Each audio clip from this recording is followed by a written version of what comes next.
Thank you, everybody, for attending. We'd like to call this meeting to order with the Pledge of Allegiance. I pledge allegiance to the flag of the United States of America and to the republic for which it stands, one nation, under God, indivisible, with liberty and justice for all. Before we get started, we'd like to ask that we observe a moment of silence for a Francis Howell High School student that we lost last month.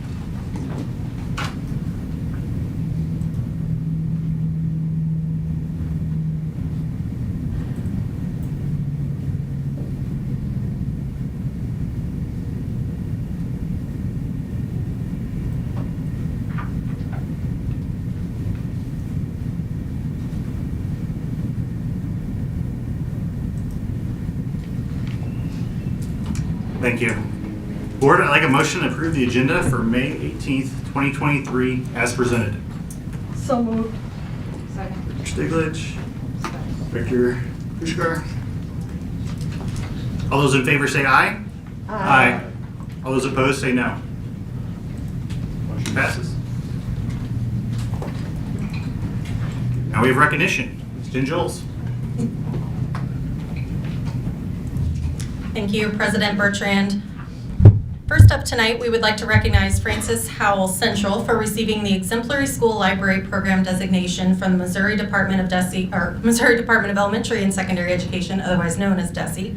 The application consists of providing evidence for 21 different indicators across 5 main categories: instruction, leadership, library environment, library management, and staffing.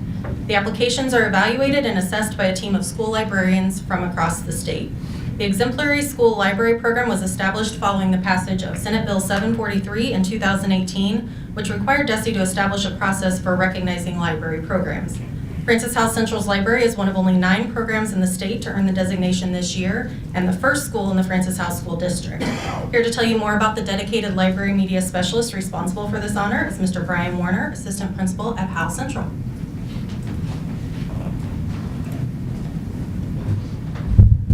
Good evening. At the beginning of the school year, Mrs. LaMartina and Mrs. Flores informed me that their goal was to receive this recognition by the end of this year. When they set a goal, they will do whatever it takes to achieve it, and there is no stopping them. Mrs. LaMartina and Ms. Flores led engagement, promoted literacy, created opportunities, celebrated diversity, and facilitated learning in the Learning Commons and in the classrooms at Francis Howell Central High School. They are both exceptional in their craft, and they are always sharing innovative ways to motivate learners and put FHC in the spotlight.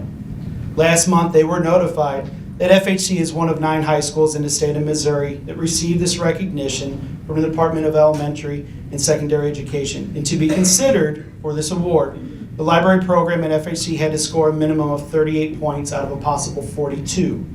Mrs. LaMartina and Ms. Flores continue their commitment to their success of our students and staff is demonstrated through this recognition. FHC received 39 points and compiled them from the 21 indicators of the scoring guide. We are extremely grateful for these 2 young ladies in the helm of this work.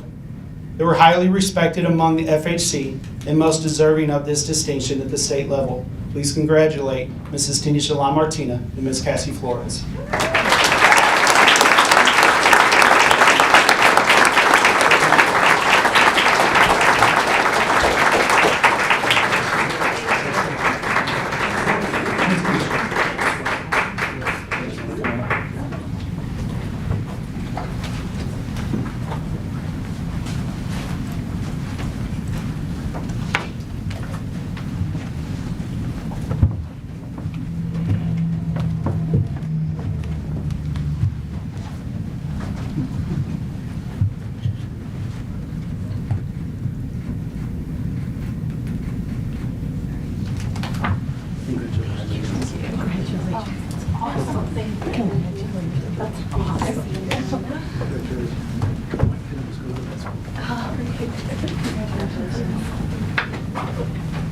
Next, we'd like to recognize students from all 3 high schools for some pretty incredible academic accomplishments.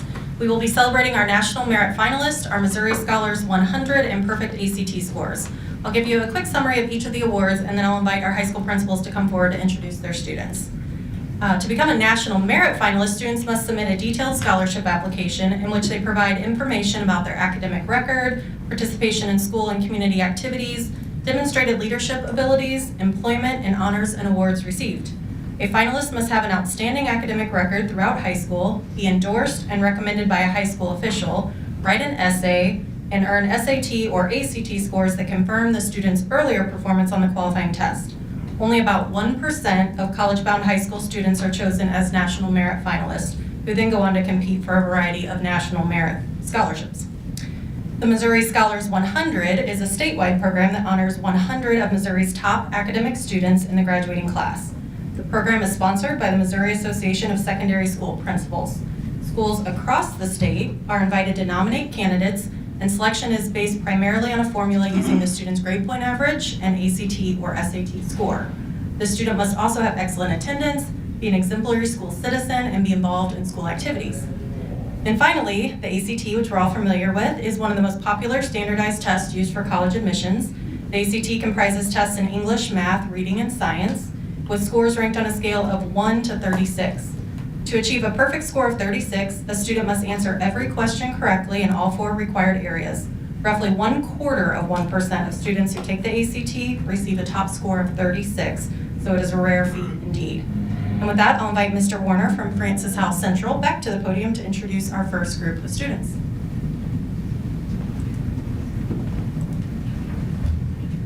Good evening again. In attendance with us tonight for Francis Howell Central is Mr. Liam Nachtra. He is being recognized for the Missouri Scholars 100. Not in attendance this evening is Caitlin Vose, Missouri Scholars 100 and National Merit Finalist. Also not in attendance this evening is Anna Mori, the National Merit Finalist and National Merit Scholarship winner. Mr. Liam Nachtra, congratulations.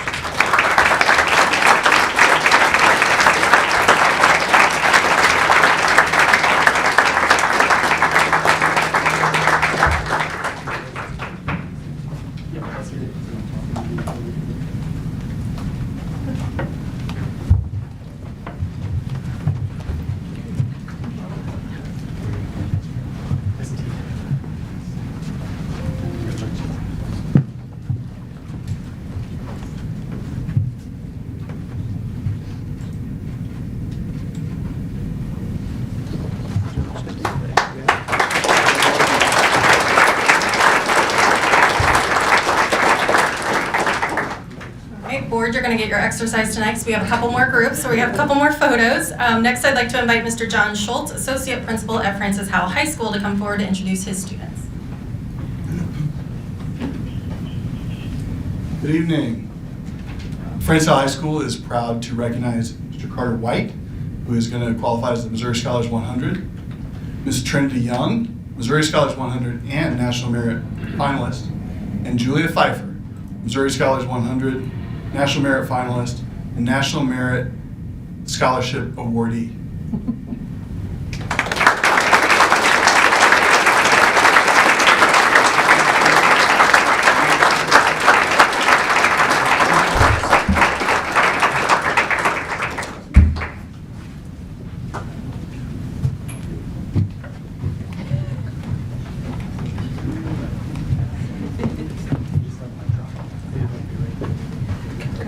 Congratulations, that's awesome. Congratulations, that's so exciting.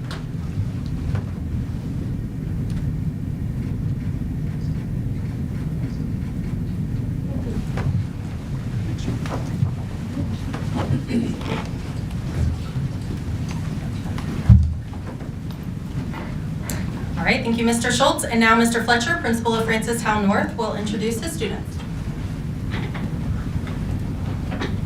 Good evening. From Francis Howell North, Manisha Muthakarupin is a Missouri Scholars Top 100 and a National Merit Finalist. Not able to attend with us tonight is Sean Klecker, who is a Missouri Scholars Top 100 Honorable Mention, and Alexander Timmerberg, who scored a perfect ACT score.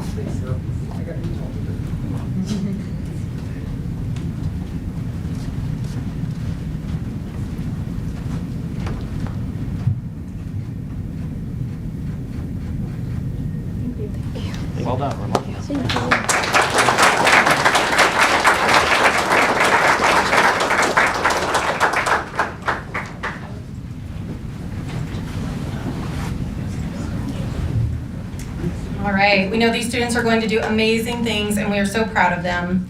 For our final recognition of the evening, we are celebrating an all-girls robotics team who recently crushed the competition at their local qualifier and went on to win a state robotics championship and compete at the international level. You'll see tonight that robotics is the theme. To win first place, the Fruity Loops, which is made up of 8 Francis Howell students in grades 4 through 8, they had to score the highest across 4 categories: robot games, robot design, core values, and an innovation project. Their innovation project is called the Power Sleeve. It uses an array of thermoelectric generators to produce electricity from body heat. This electricity is then used to wirelessly charge batteries of deep brain stimulators that treat movement disorders such as Parkinson's disease. Amazing. In April, the Fruity Loops team traveled to Houston for a STEM-focused world championship where they competed against teams from more than 40 countries. I'm going to invite one of their coaches, Mike Larrabee, to come forward to tell you more and introduce the team.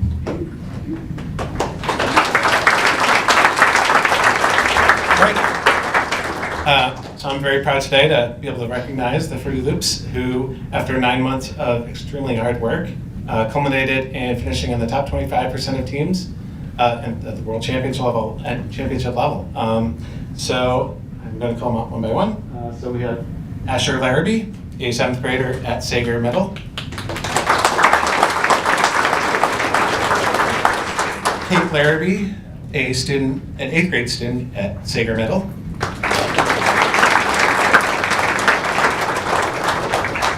Sarah Larrabee, a 4th grader at Warren Elementary. Avery Dersch, a 7th grader at Bryan Middle.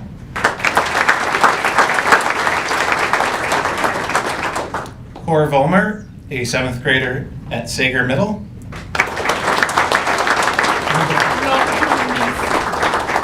Olivia Johnson, a 7th grader at Bryan Middle.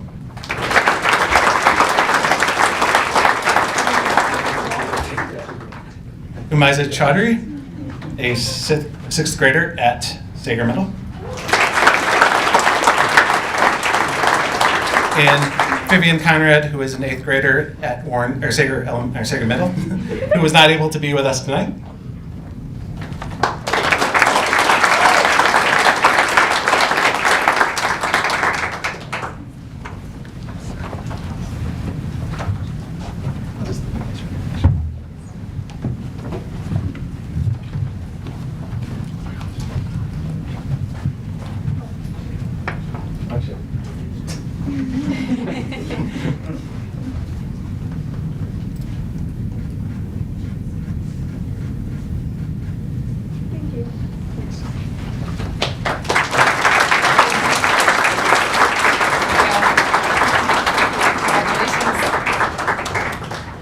And our student board representative this evening is from Francis Howell Central, and Mr. Brian Warner is going to provide a short introduction.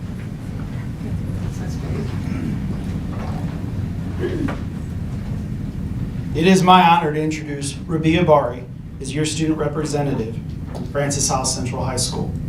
Rabia joined the Francis Howell School District in 3rd grade as a Warren Husky.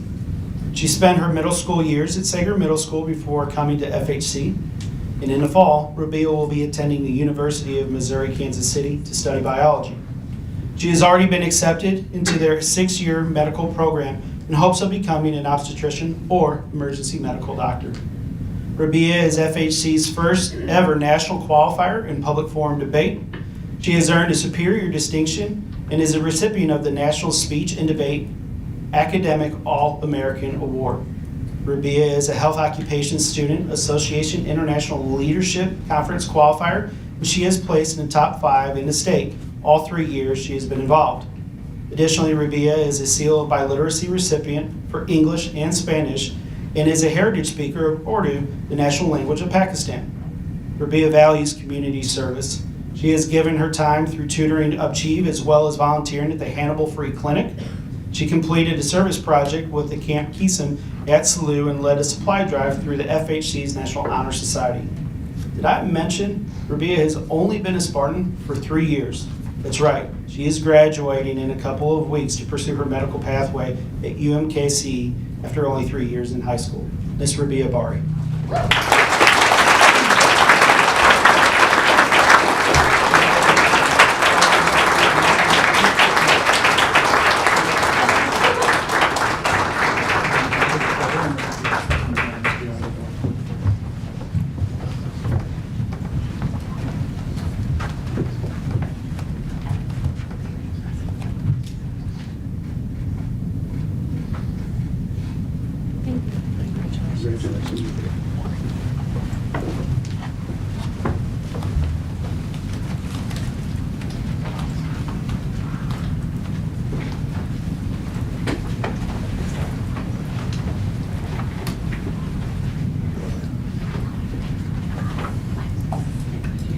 Stop.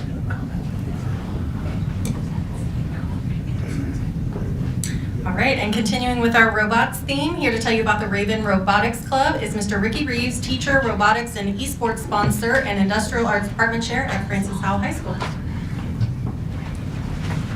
Hi, thank you for having me. I'm honored to be here to represent Raven Robotics. We are a district-wide robotics club. We encompass all high schools in grades 9 through 12. We are part of the first robotics competition, same as the Fruity Loops, but we build bigger robots. We started in approximately 2000, 2002, before I was in the district, and we have continued to grow and expand our knowledge and our group of young people that do this work.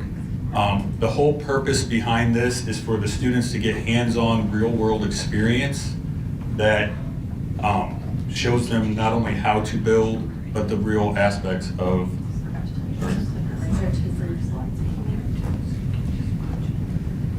So we're, like I said, we're a student-led robotics. We focus on the STEM from 2000. We jump around from school to school as space permits. We are currently housed at Francis Howell High School in my classrooms using the metal shop or robotics shop, and utilize 4 other classrooms. We currently have 35 students in our group. From 9 to 12, we're going to drop to about 25 when everybody graduates. Hopefully we build back up. Sorry, wrong way. That was our team in the past. We have been as large as 75 students with 15 to 30 mentors, many from Boeing and other industry professionals in the area. It's a positive learning experience for the students. They get hands-on knowledge. They don't sit and they have to solve a problem. They use the 21st century skills that everybody needs today. Research, presentations. We don't only build a robot, we run a business. We cash flow between $20,000 to $50,000 depending on year. We have to fundraise and spend that money effectively to do what we need to do. Each robot you see sitting here costs about $5,000 as it sits, but there's about $10,000 in R&D and the robot itself. The self-efficacy for the students, I stand back and the students take care of everything themselves. We are here for support only. This is our first robotics competition this year with our much smaller team than you saw in the past. We get our task the first Saturday of each calendar year, and we have approximately 6 to 8 weeks, depending on what competition we are chosen to join, to produce this robot from scratch. We do not know what we need to do until we get that on the first part of the year. We have a couple points of pride here. We were world qualifiers, had to go to Atlanta, Georgia and compete in 2013. I think they made finals that year. That was the year before I was in the district. We have been semi-finalists at the St. Louis Regional every time that we have attended. And we qualified for the Steamworks World Qualifiers when it was here in St. Louis in 2017. Continued to be semi-finalists up to this year. In 2022, with the robot that is not active right now, we won the St. Louis Innovation and Engineering Award, which is no small feat considering our industry professionals don't help the students design this. They just help them build it as asked. So I'm going to let our current president, our incoming president, and a couple other students answer your questions and speak to their experience of how the club has helped them in school and learning through life. This is Mason. Hello everyone, my name is Mason. I am the current voted president of Raven Robotics. I'm currently a sophomore, so I've been in this program for 2 years, and even though it seems like a short amount of time, I've learned a whole lot from our team. It's pretty crazy just coming in, just seeing like what this program is all about. Like, wow, there's so many new things I've learned over the years. I've seen like a lot of students like get into it just because like of all the engineering that's involved and creativity that's involved. And like Mr. Reese was saying, it's student-led. So it allows us just to do kind of like whatever we want and solve all our own problems. which is kind of like the real world, like trying to solve problems in engineering. We always try to help each other, and we always try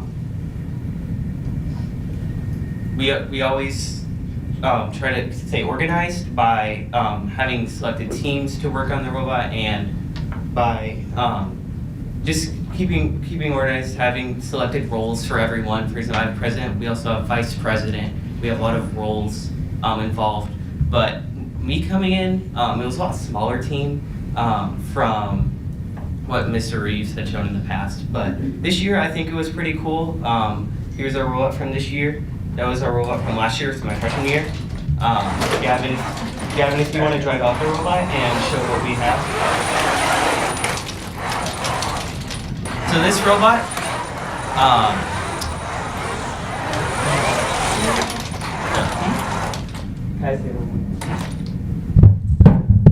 Okay, I'm going to bring the mic over to one of our operators who's going to describe to you what our robot was created to do so you can get an idea of what sort of design constraints we have. Hi, my name is Emmeline. I'm one of the operators, and our robot task was to pick up cones and cubes and place them on different level blocks throughout a station. There's like a field that's set out that we are supposed to set these blocks on. And our other task was to get the robot to balance with other robots on a platform called a charging station, and when it's balanced, it lights up. And we score points by doing these tasks. So we have preset values for our arm to go to the low, middle, and high stations for dropping off these cubes and cones. Our arm functions picking up both cubes and cones, but we do prefer cubes picking them up from the ground. I think one of the most fun parts when designing this robot is that we had a lot of challenges this year. I, for one, am on the programming team, which is designed to actually take the robot that Mechanical makes and turn it into like something that's actually able to move. And one of our challenges this year is that we weren't able to use a lot of previous experience. For one thing, we had to completely change all of the code as we decided to change languages, like programming languages that we programmed it in. So our big challenge was we couldn't reuse any code. So everything you see on this robot, all the code behind it is completely written from scratch in a couple months. So I think that was one of the hardest challenges for our team specifically, but I think it definitely worked out all right. I'll close you off just by giving a general overview of what I've seen from my 4 years in this club. We run as part of 3 groups. We have a mechanical group that deals with the physical engineering. We have an electrical group that does all of the wiring, and a group that's in programming and sets all of the hard limits and all of the driving for our robot. This is not only a technical club, but it is also an experience in leadership and in cooperation. This is a 6-week-long group project with as much commitment as a full-time sports team. And every student in here needs to be able to communicate their ideas, needs to be able to take input from professionals who help mentor us and from other students, and to work together to build a functional robot.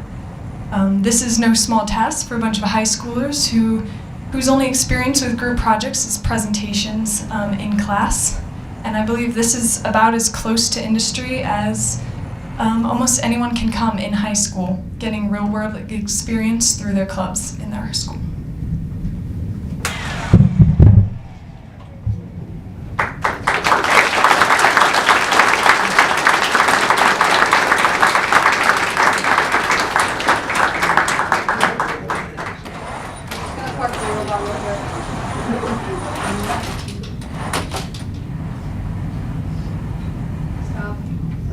Disabling.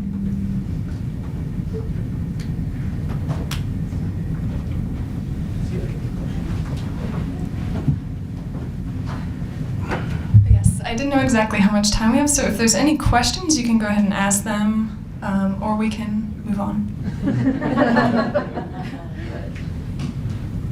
Ford, any questions? Can you give it 2 or 3 minutes on this one from last year? I assume you were part of that one as well? Oh, absolutely.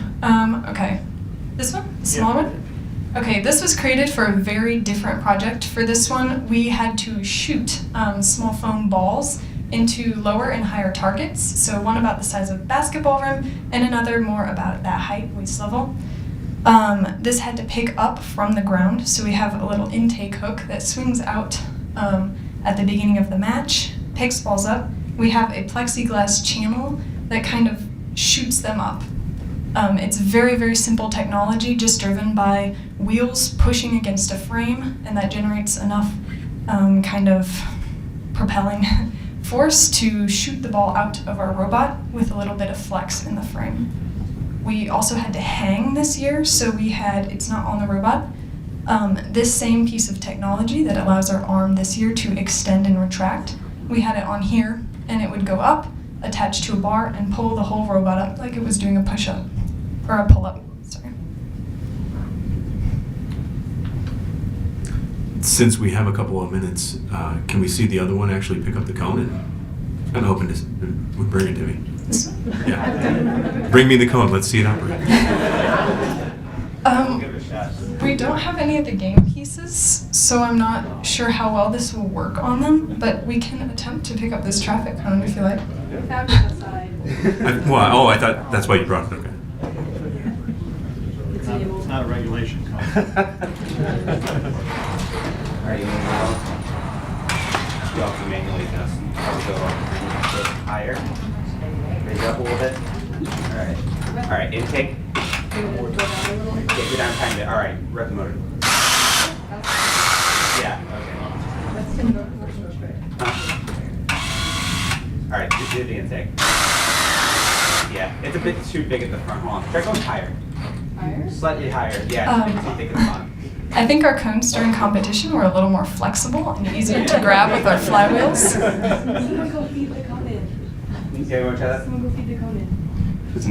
You want to go feed the cone in? So the game pieces for this is obviously not a game piece, but the game pieces were like flexible cubes and flexible cones. Lower it down. We'll take it there. Ready? Yep. Yeah. You have to squeeze it a little. There we go. So the game pieces, the way it works is there's wheels on the intake, and because the cone and cubes are flexible, it kind of squeezes them, which holds it, and then it shoots it back out whenever it's like placing it on a platform, and that's how we would pick up game pieces. So. I'm not No. Watch it that far. No. Put it down. As you see, we have a lot of fun, just messing about, but one thing is always just safety, trying to be safe. That's always the main concern, but we do our best. We always make sure everyone wears safety glasses, and everyone's always organized.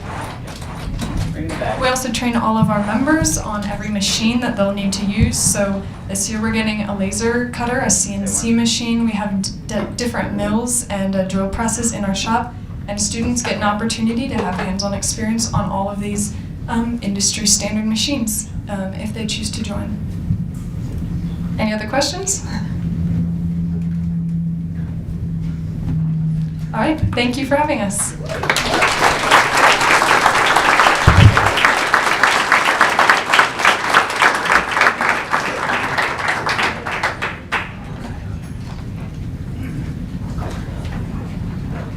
Up next, we'll have patron comments. During patron comments, residents of the district and staff members are invited to address the Board of Education on issues related to the school district. Speakers are called forward in the order of sign-up, and each speaker has 3 minutes to make their remarks. Please remember that only one speaker is allowed at the podium at a time, and combining time or giving your time to someone else is not permitted. The board appreciates that you're taking your time to come this evening, and we value both your input and perspective. I would like to remind everyone that we expect the speakers will remain civil and respectful when giving remarks. If anyone fails to comply with board policies, regulations, and rules, we reserve the right to cut those 3 minutes short. For your convenience, our 3-minute clock is ready, and we welcome Justin Jones.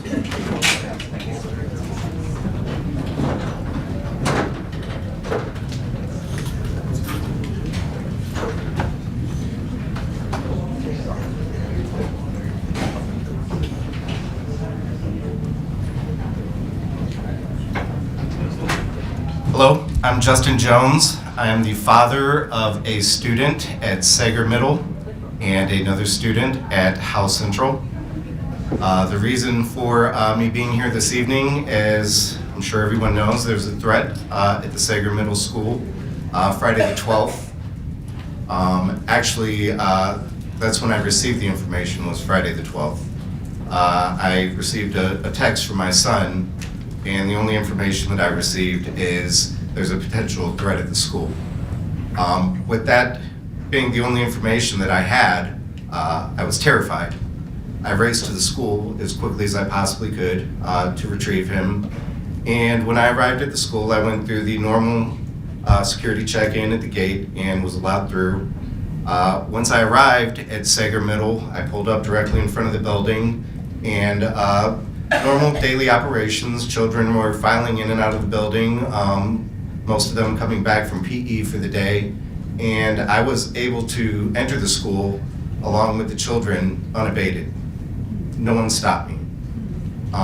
That was particularly concerning for me. It's, under any circumstances, let alone the particular situation at hand. So when I retrieved my son and started investigating exactly what happened, it came to my attention that there was an email sent out the previous night, Thursday the 11th, at 8:15 p.m. I think myself, like most people, probably are not checking their email at 8:15 in the evening to decide if they should send their child to school or not based on a safety concern. I certainly did not. And also, you know, I feel it's very important, like as parents, we're the ultimate protectors of our children, to have the ability to make that safety decision for ourselves and for our children. And I just don't feel we were given that opportunity in this particular situation based on the limited time frame. So I really have three key takeaways, in my opinion, from this experience. The first of which, it's very concerning that I was able to enter the school, and the safety is the paramount concern that I'm mentioning today. The second would be that I don't think the communication was handled properly for us to be able to make this consideration. So for example, I know the district has the ability to send out mass text, mass voicemails, a number of different, more effective ways to communicate with the parents about what's going on. And that did not happen in this situation.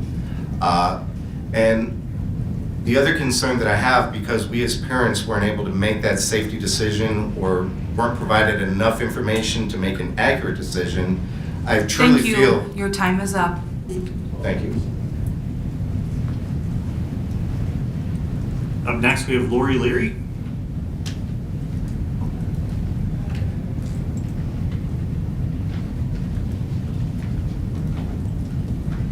Good evening, Board. I'm an alumni and I'm also a public educator in another district.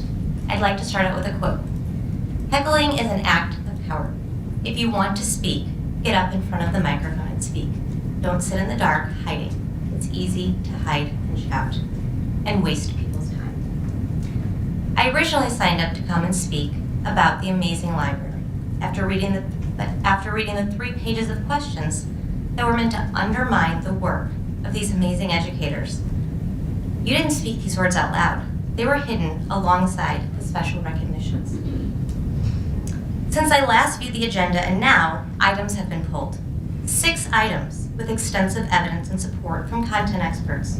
6 items that were already subjected to your question and answers. And now, away from the view of the public, you pulled the items. Stop wasting time. Use your voice to say what you really mean. I don't want the amazing efforts and the countless hours and the dedication of the LMSs to be overshadowed by your acts. I will spend the remainder of my time reading the comments from the actual patrons, the comments from the students, parents, and teachers that have the ability to access that library. These were also available on the DESE application. I hope you read them. In case you didn't, this is what they say. Students' comments. Continue to be kind and awesome. Holding events and having student conversations. I think all of the resources and materials are helpful. I use the printer often and I eat my lunch in the library every day. I love everything about the library. I would like to increase the sections like sci-fi and fantasy. Keep slaying books.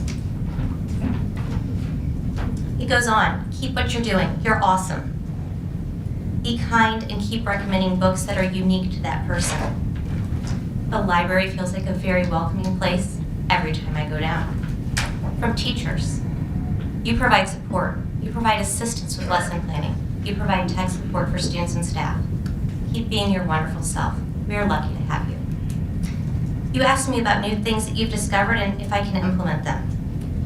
Keep providing resources for students and teachers. Don't let books disappear. 100% of the students and teachers said the library is a welcoming place and the staff is welcoming. Parents have the same things to say. Several. Keep all books. Do not ban. Funny how one party talks about overreach, yet they continue to practice. Stop banning books. Keep all books available to all families who enjoy books. Do not restrict access to families in need. Make a variety of books available to challenge and speak teens. Prevent Thank you. banning. Your time is up.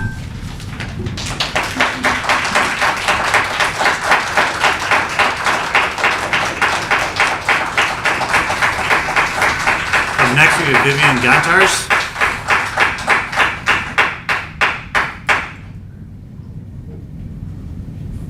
Good evening, Board and Supervisor. Over the last year, I know the Board has focused on reviewing policies and making sure they are brought in compliance with state law. May I suggest you also comply with Missouri law regarding the use of bathrooms and locker rooms in the district by trans people. I belong to the YMCA, I swim there. The Gateway Region YMCA has on its website, it states, quote, "Our mission is to bring Christian principles into practice through programs that build spirit, mind, and body for all."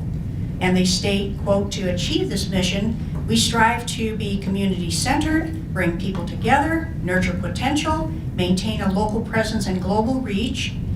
To bring about meaningful change in individuals and communities, we, the Y, must be focused and accountable. At the Y, we measure the success of our cause by how well we engage communities in our 3 areas of focus: youth development, nurturing the potential of every child and teen; healthy living, improving the nation's health and well-being; social responsibility, giving back and providing support to our neighbors," end quote.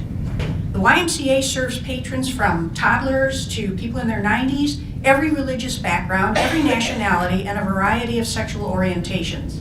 They turn no one away unless they are on a sex offender list. They are not racist, homophobic, or political reactionaries, but rather they are the ideal of inclusivity. They promote the health and well-being of their many patrons by having male and female locker rooms and by monitoring who uses which. Consequently, the Y's policy is to follow Missouri law when it comes to transgender patrons and the use of locker rooms. They go by the sex on the patron's driver's license, which can be updated by the DMV to reflect one's new gender after gender reassignment surgery is complete. The DMV has either a Form 5532 that one's physician would sign, or one can submit a copy of the court order one has gotten from the time that they got a name change or altered a birth certificate. I called the State of Missouri Department of Revenue and asked for the applicable Missouri Revised Statute. It is 193.215-9, which deals with procedures for changing birth certificates and other reports. The point is, if the policy is sufficient for the DMV and for the YMCA to accommodate trans people, then the district should also make this their policy. Please, board members, don't try to invent a new wheel, just follow the Missouri law. This kind of policy would eliminate some of the fears that girls have using restrooms, respect the privacy of males who typically use urinals instead of stalls, and still let truly trans people use the bathrooms they want. Thank you. Your time is up.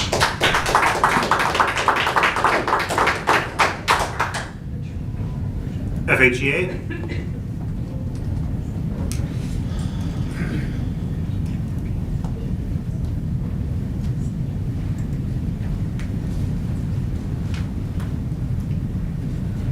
Good evening, everyone. I'm Raquel Babb. I am the first vice president for the Francis Howell Education Association and also teacher at Bryan Middle School. And I'm here in my role as negotiator to let you all know that we're happy to report that our education support counselors voted unanimously on the closure document that the district administration and my team and both Director Stiglich and Puskar, sorry, helped us to write, and so we are bringing that to you tonight and hope that you will also agree with it. We think that it supports our educational support counselors and the students that they serve. And our FHA team would also like to commend all our staff and students for facing the challenges of 22-23 and wish you all the best in the next 6 days. Hold it together, students, hold it together. And may you all have a restful and rejuvenating summer. Thank you.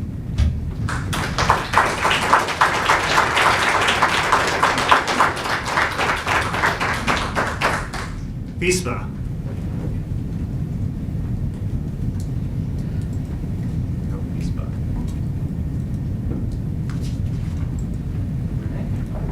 Next, we have our Progress update.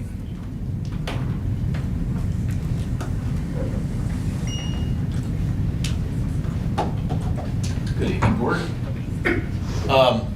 Things in Francis Howell North are progressing very well. So we're going to focus a little bit tonight on athletics. There's been a lot of exciting things happening, not only with the tennis courts, but also with some of the stadium construction. So we're going to show some videos of that here in a little bit. But tennis courts are moving right along. The concrete's been poured for the post-tension work for the new tennis courts. We have a picture of the canopy. Some of the canopies are finally going in. You can actually start to see the front and what the entrances are going to look like. It is really exciting. It's just been big Blaine walls for a long time. You're starting to see some of the nice architectural features start to come together. Windows are going in. Brick veneer is ongoing. It's been ongoing for 16 months, and we're getting close to being done. I would say we'll probably wrap up around the end of summer with some of the brick veneer.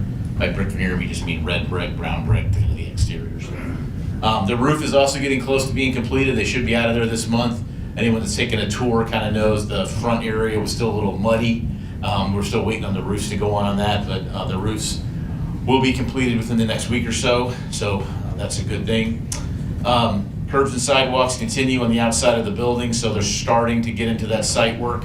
You know, I mean, we will be, this time next year, we'll starting to be probably turning over pieces of the building to the school district for waxing and getting ready to move into. So, you know, site work and stuff like that will be happening this summer. The goal would be to get a lot of that done before the winter months come. Sidewalks and curbs and parking lots and stuff like that. Door installation is ongoing. There are so many doors, it's mind-boggling in this building, but if anyone takes a tour, there's a really an interesting thing on the doors that I want to point out. You know, we call these lights on these doors, these big panes of glass, and one of the neat things that Honer has been doing lately is we actually put, you know, there used to be classroom lights above the handles on every classroom door. In the new north building, what those lights are actually located in the center to the right of every area. They're thin. So what that prevents is someone maybe able to shoot out glass, reaching around and actually opening the classroom door. So it's a neat feature. It doesn't cost any more money to do it that way. It's just, but if anyone takes a tour and you look at the classroom doors, they're going to look a little different than they usually do traditionally.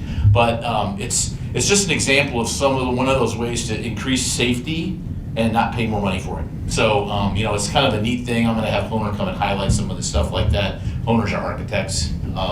But just kind of a neat thing as you start to see the doors go up when that's happening. Casework's going up, display boards, marker boards, stuff like that. The classrooms are starting to take shape. And then MEFP, which is all the mechanical, electrical, plumbing, and fire protection, is ongoing. Most of our systems are getting ready to come online. Electric system is getting close. There are some lights burning in the building now. Plumbing systems, fire protection, stuff like that. So things are going great.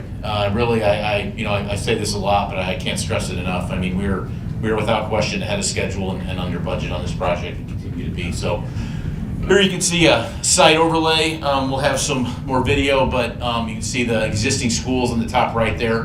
Henderson's on the upper left, just to give you some orientation. We can start to see just how close the roof is to getting done. Keep in mind, a lot of these videos and pictures are 2 to 3 weeks old. Doing the report, getting it all put together by the time we meet.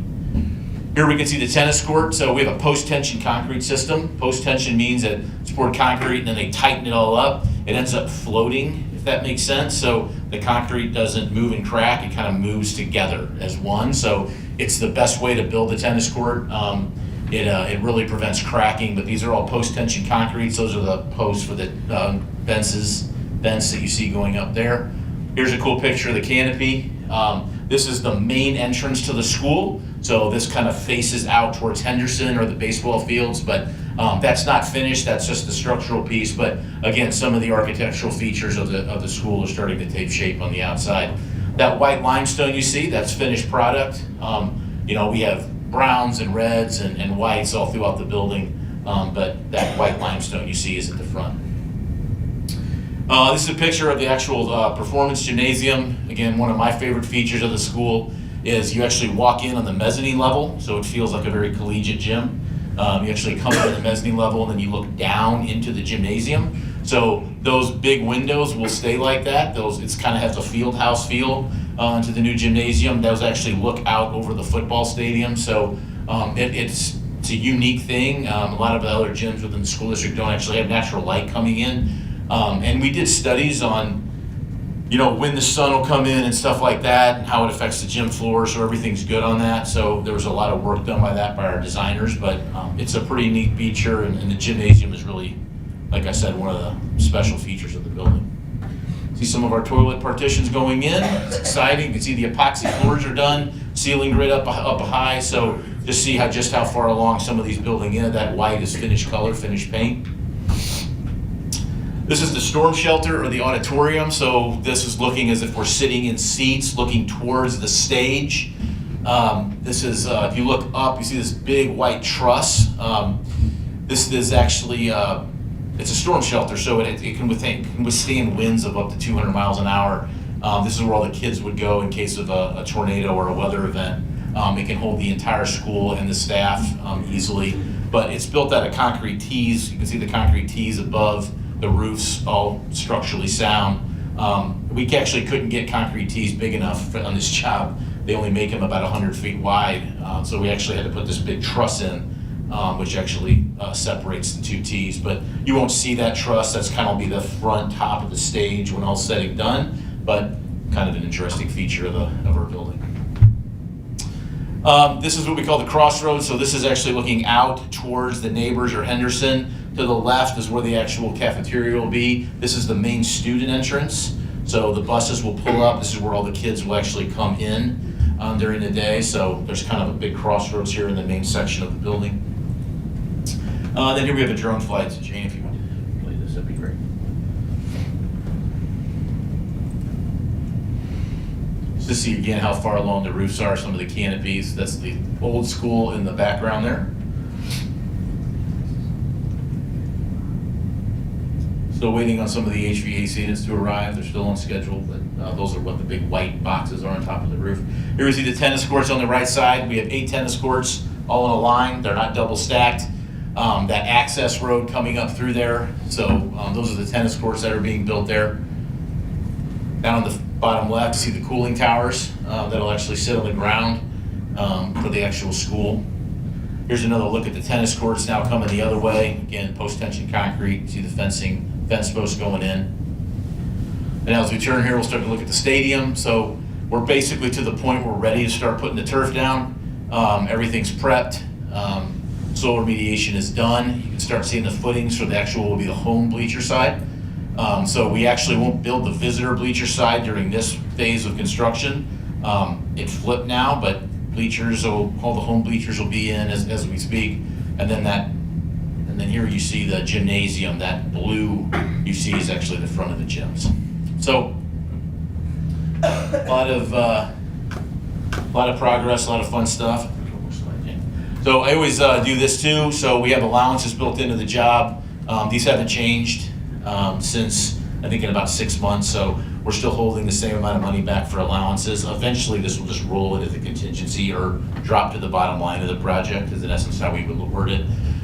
The GMP build, so you can see we're built at about 65% to date, which we're getting closer and closer. The one thing I will mention is, as the project is ahead of schedule, we're going to have more, as they get done quicker, they send in bills quicker. So One of the things that I did look into for the administration is we're probably have about $20 million worth of bills still coming in for the end of the school's fiscal year. So we're trying to project that as much as we can for the school district, totally understand cash flow. Nothing bad, nothing unexpected, just trying to work with them to make sure, all the money's in the right spots.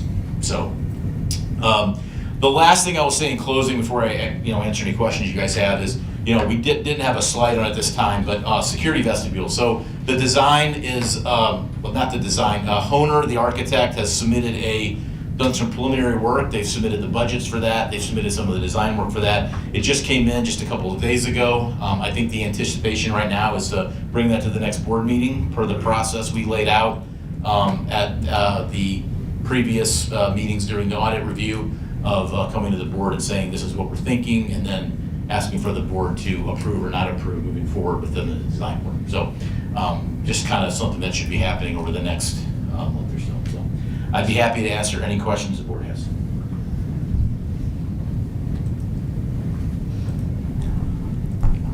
On Francis Howell North, can you talk a little bit about who does the quality control and quality assurance to make sure that this thing is being built in accordance with the architect's plans and Sure. specifications? So our main frontline protector on quality control is the architect. So, they do site visits every week. They're the bearer of the drawings, the bearer of the steel. So the number one thing is them and their team do that's our first line of defense. They're MEFP engineers, so mechanical, electrical. They do monthly site visits. As things get covered up, they write reports.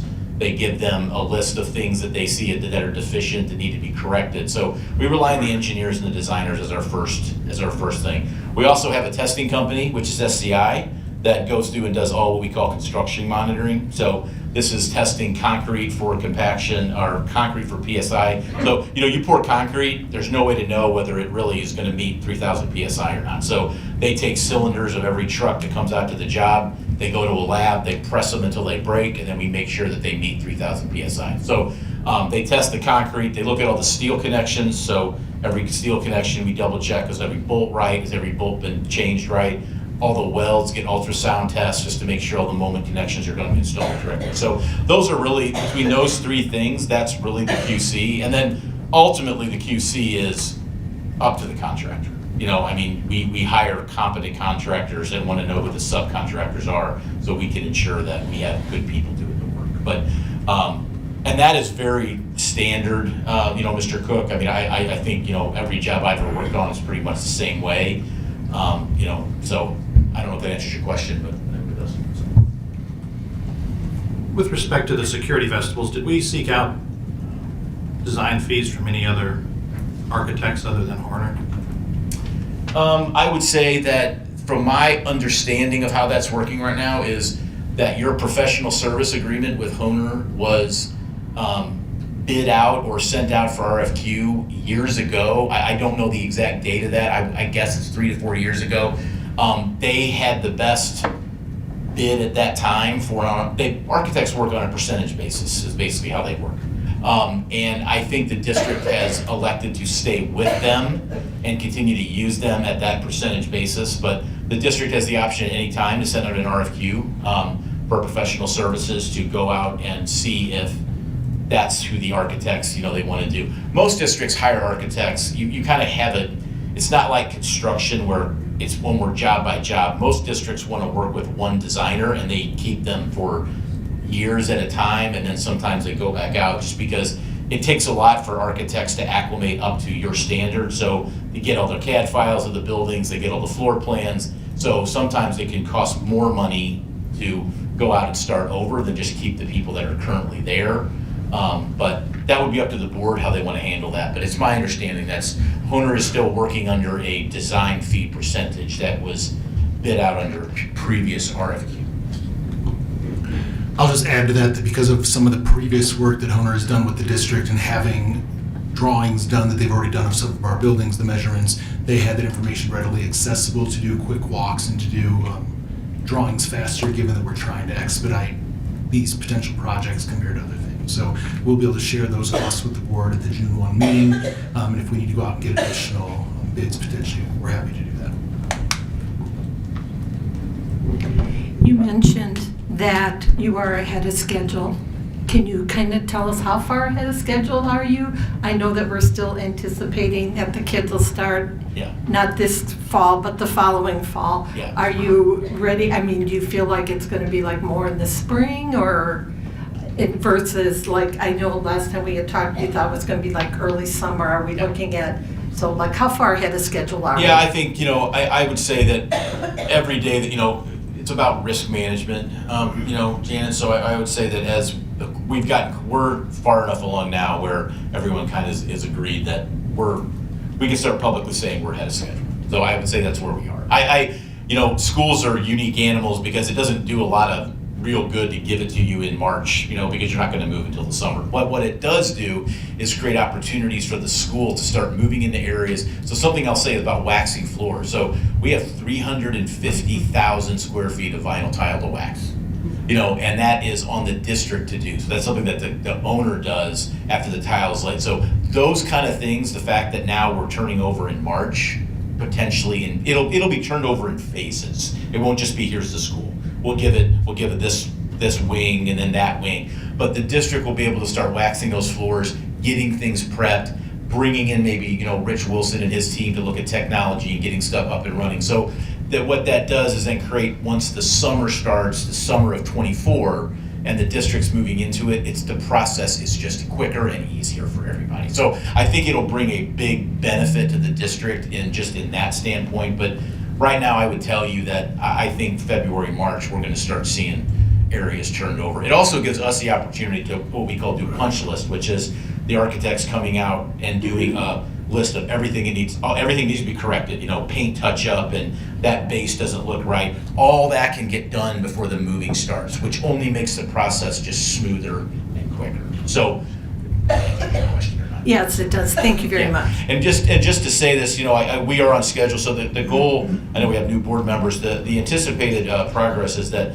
the school will move over in the summer of '24, and then we will kind of flip. We will then go into the old school. We will demo the old school, and that becomes practice fields. So in between the summer of '24 and the spring of '25, we will be finishing that, and then the entire campus is completed in the spring and summer of '25. And that's been the schedule from day one. We'll hit those dates for sure. So. Other questions, board? Thank you. Thank you. Board, I'd like a motion to approve the consent agenda for May 18th, 2023 as presented. So moved. Second. Cook, Stiglitz. All those in favor say aye. Aye. All those opposed say no. Motion passes. Board, I'd like a motion to approve the April monthly financial report as presented. So moved. Director Kushner, Director Ponder. All those in favor say aye. Aye. All those opposed say no. Motion passes. Board, I'd like a motion to approve the purchases over $7,500 minus items 2, 6, 12, 13, 19, and 25 as presented, as we will be discussing those individually. So moved. Second. Cook. Lang. All those in favor say aye. Aye. All those opposed say no. Motion passes.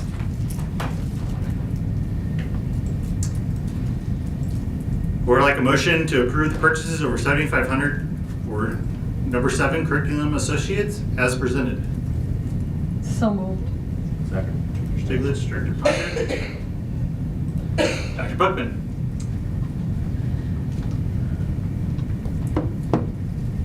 Thanks, President Bertrand. I thought I would just share a little bit of information with you guys since this is a large resource purchase. So during the 21-22 school year, we solicited a curriculum team that ultimately consisted of about 19 teachers and 3 instructional coaches that represented all of our buildings and all of our grade levels K-5. They had 4 initial meetings where they reviewed some best practice research, they explored standards, they identified the priority standards. They developed some teacher surveys and then gave those surveys, reviewed the survey results, They created a vision for our K-5 math program, and then they took all of that information and identified what is it that we are looking for out of a new math resource for the elementary level. The team then held 3 meetings that really focused on the resource itself. And so during those meetings, they started with materials from 15 different vendors or publishers. They took that list, they narrowed that list down to 5 different vendors or publishers, and they invited all 5 of those vendors in to do presentations. And so during those presentations, they look at the materials, they hear what the vendor has to say about the resources available for teachers, what the students would use, the professional learning that teachers would experience, the results that we can expect to see from using their resources. And at the end of the day, the team ultimately identified 2 of the 5 that they were most interested in. And there wasn't a clear winner of the day. And so they decided that they would feel more comfortable if they kind of did a trial of sorts and used the materials for a while before they made a decision. And so that brings us to this school year. At the start of the school year, we created a team of folks. We had 54 classroom teachers and 1 special education teacher that used each set of materials for a quarter. And so first quarter, 1 group used Envisions, which is the new version of what we currently use. And the other half of the group used iReady, which was the second resource that we tried. And then after a quarter, the 2 groups switched so that each team had a quarter with both resources. All grade levels and all buildings were represented as part of that process as well. There was parent communication sent home to families about the resources, about what was happening in the classroom. Parents were invited to provide feedback along the way about what they thought from what they were seeing come home and their child's engagement, things of that nature. Teachers received professional learning and support throughout the process from both vendors. And then at the end of the semester, those who participated were asked to provide some feedback to our team. And so 71% of the teachers responded that they preferred iReady over Envision Math, which was the other option. And then of the 71% who preferred iReady, 96% of them felt that the diagnostic tool and the MyPath, which is an individual practice tool, that those were essential to implementation. Of everybody that responded, even those who picked Envision at their first choice, 86% of the teachers that participated all felt that the MyPath and the diagnostic tool were essential if we landed on iReady as our recommendation. I'll also mention that at the end of the trial, those who were using iReady, since that was the recommendation we were bringing forward, we told them that if they wanted to continue to use that, we weren't going to make them switch back since that's what they were using with their students at the time. And 50 of the 54 teachers that were part of the trials, they all elected to continue using those materials for the rest of the year rather than return back to the Envision material, which we felt like really was a bold statement that they really did prefer those materials. So the recommendation before you tonight includes not just a student textbook, but it also includes an online diagnostic tool. So we currently use a universal screener, FastBridge, that you hear us talk about, and that lets us know that students are at risk, but it doesn't really indicate a specific skill that's aligned to the Missouri Learning Standards where students need help. It wouldn't tell me that Sally needs help with equivalent fractions or that Billy needs help with 2-digit by 1-digit multiplication. And that's what the diagnostic tool will tell us. The other thing to keep in mind is that the diagnostic tool is adaptive, and so as students are getting questions right, the test gets a little bit harder, and as students are not scoring well, the test will get a little bit easier until we can find a point that they're successful. So it's very different than as a teacher when I create a test to assess my students. I only have the questions on that test. This online adaptive test is a very different resource. The iReady, the diagnostic tool will be given to students 3 times throughout the school year. And then that really gives our teachers information that they can use to adjust their core instruction, to plan some small group instruction, really just individualize to meet the students' needs in their classroom. It also allows our teachers to place students in MyPath, which is the other component that you saw on the recommendation tonight. And so MyPath is an individualized online practice tool. We don't have anything like that right now with our current tools, so there is no comparison that I can offer you. The vendor recommends that we use that tool for about 40 minutes a week, up to 40 minutes a week for independent practice. One thing that we really like about this tool compared to some other tools that other vendors have is that this tool includes features that alert the teacher if students are working too quickly or if students are struggling. So if a student's sitting at their desk and they're just clicking away and they're getting things wrong, or they're just clicking away, not even attempting, the teacher would get a little notification. And so it's intended to be an instructional tool. The vendor was also clear that it should only be 40 minutes a week. It is not intended to replace teacher instruction. It's not something that we would expect, this year it's 40 minutes and next year it's 60 minutes, and then soon that's what's going to be our mode of direct instruction. We're confident that that is not the case. It really is because we can have all students in the classroom practicing at the level in which they need practice. Based on that diagnostic tool, that's the value of MyPath. It's individualized practice. So a teacher can have all of her students practicing on exactly what they need to be practicing on with just a click of a button. I would also mention that a neighboring district is using iReady, and they, in our conversations with them, they shared that in their district, their analytics have surfaced that they're averaging about 30 minutes of usage per student, and they're seeing some strong results with just 30 minutes. So we might find that we really don't even need to recommend up to 40 minutes. Our scores, when you look at our achievement scores, our district is a strong, high-performing district. Our scores from students who fall into one of the state designated student groups are about 50 MPI points lower than our all student group. When we look at our APR, we know that our growth area is in that student group performance, and we believe that some of these tools, the diagnostic, the MyPath, just having an updated resource, all of those tools being recommended tonight, that will help accelerate the growth, not just of our student group, but of all of our students. In addition, we know that the COVID learning loss at the elementary level in math was much greater than at the secondary level. You can see that when you look at our achievement data. We think that the diagnostic and the MyPath tools will help our teachers be able to target our student deficiencies in math and then be able to respond to those in just a more targeted way by filling those gaps with those assessment scores. I would also mention that outside of MyPath and the diagnostic tools, something that struck me was the teacher resource provides significant support for our teachers in terms of instructional strategies. So the current resource assumes that teachers know where to plug in instructional strategies.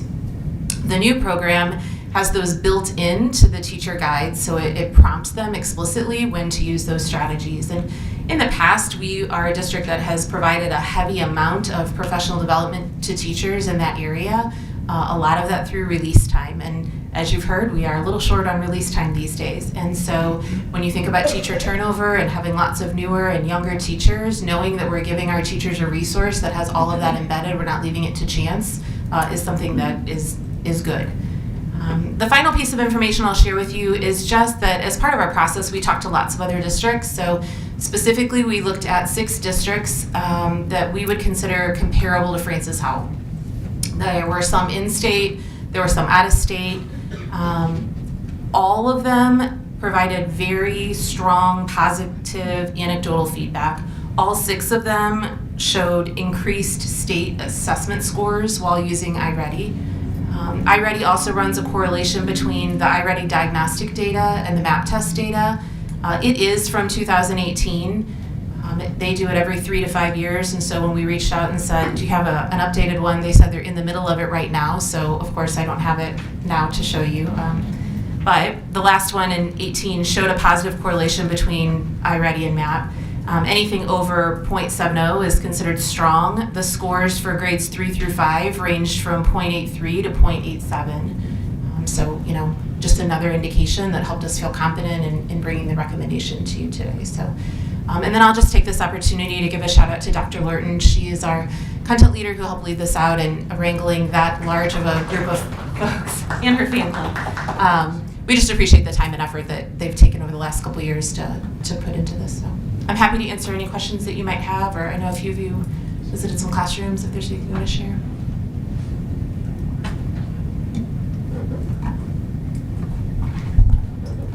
I just want to mention that I watched all the videos of iReady on their iReady website.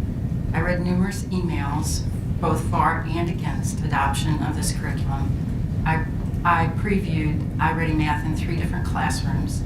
I believe I've done probably more research than I wanted to do to help me understand the curriculum. I've spoken to teachers, some that like the program, and others upstream that would see the results in another district that have seen kids go through this program.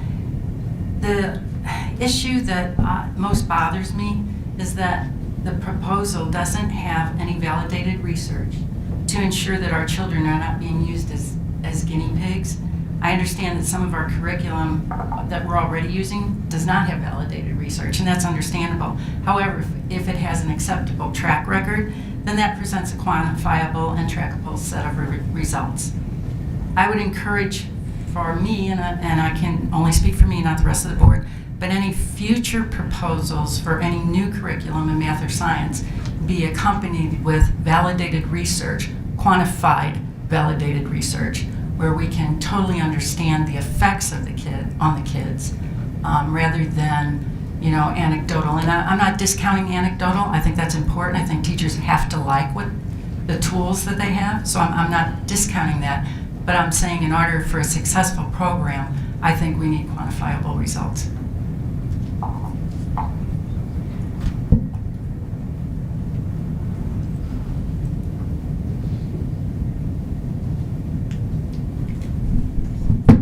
I'll chime in here a little bit. I don't know a whole lot about curriculum at all. That's why it's up to you guys. I mean, you're the professionals here. I did do some research and watch the videos. I think it's a good thing. That's my opinion.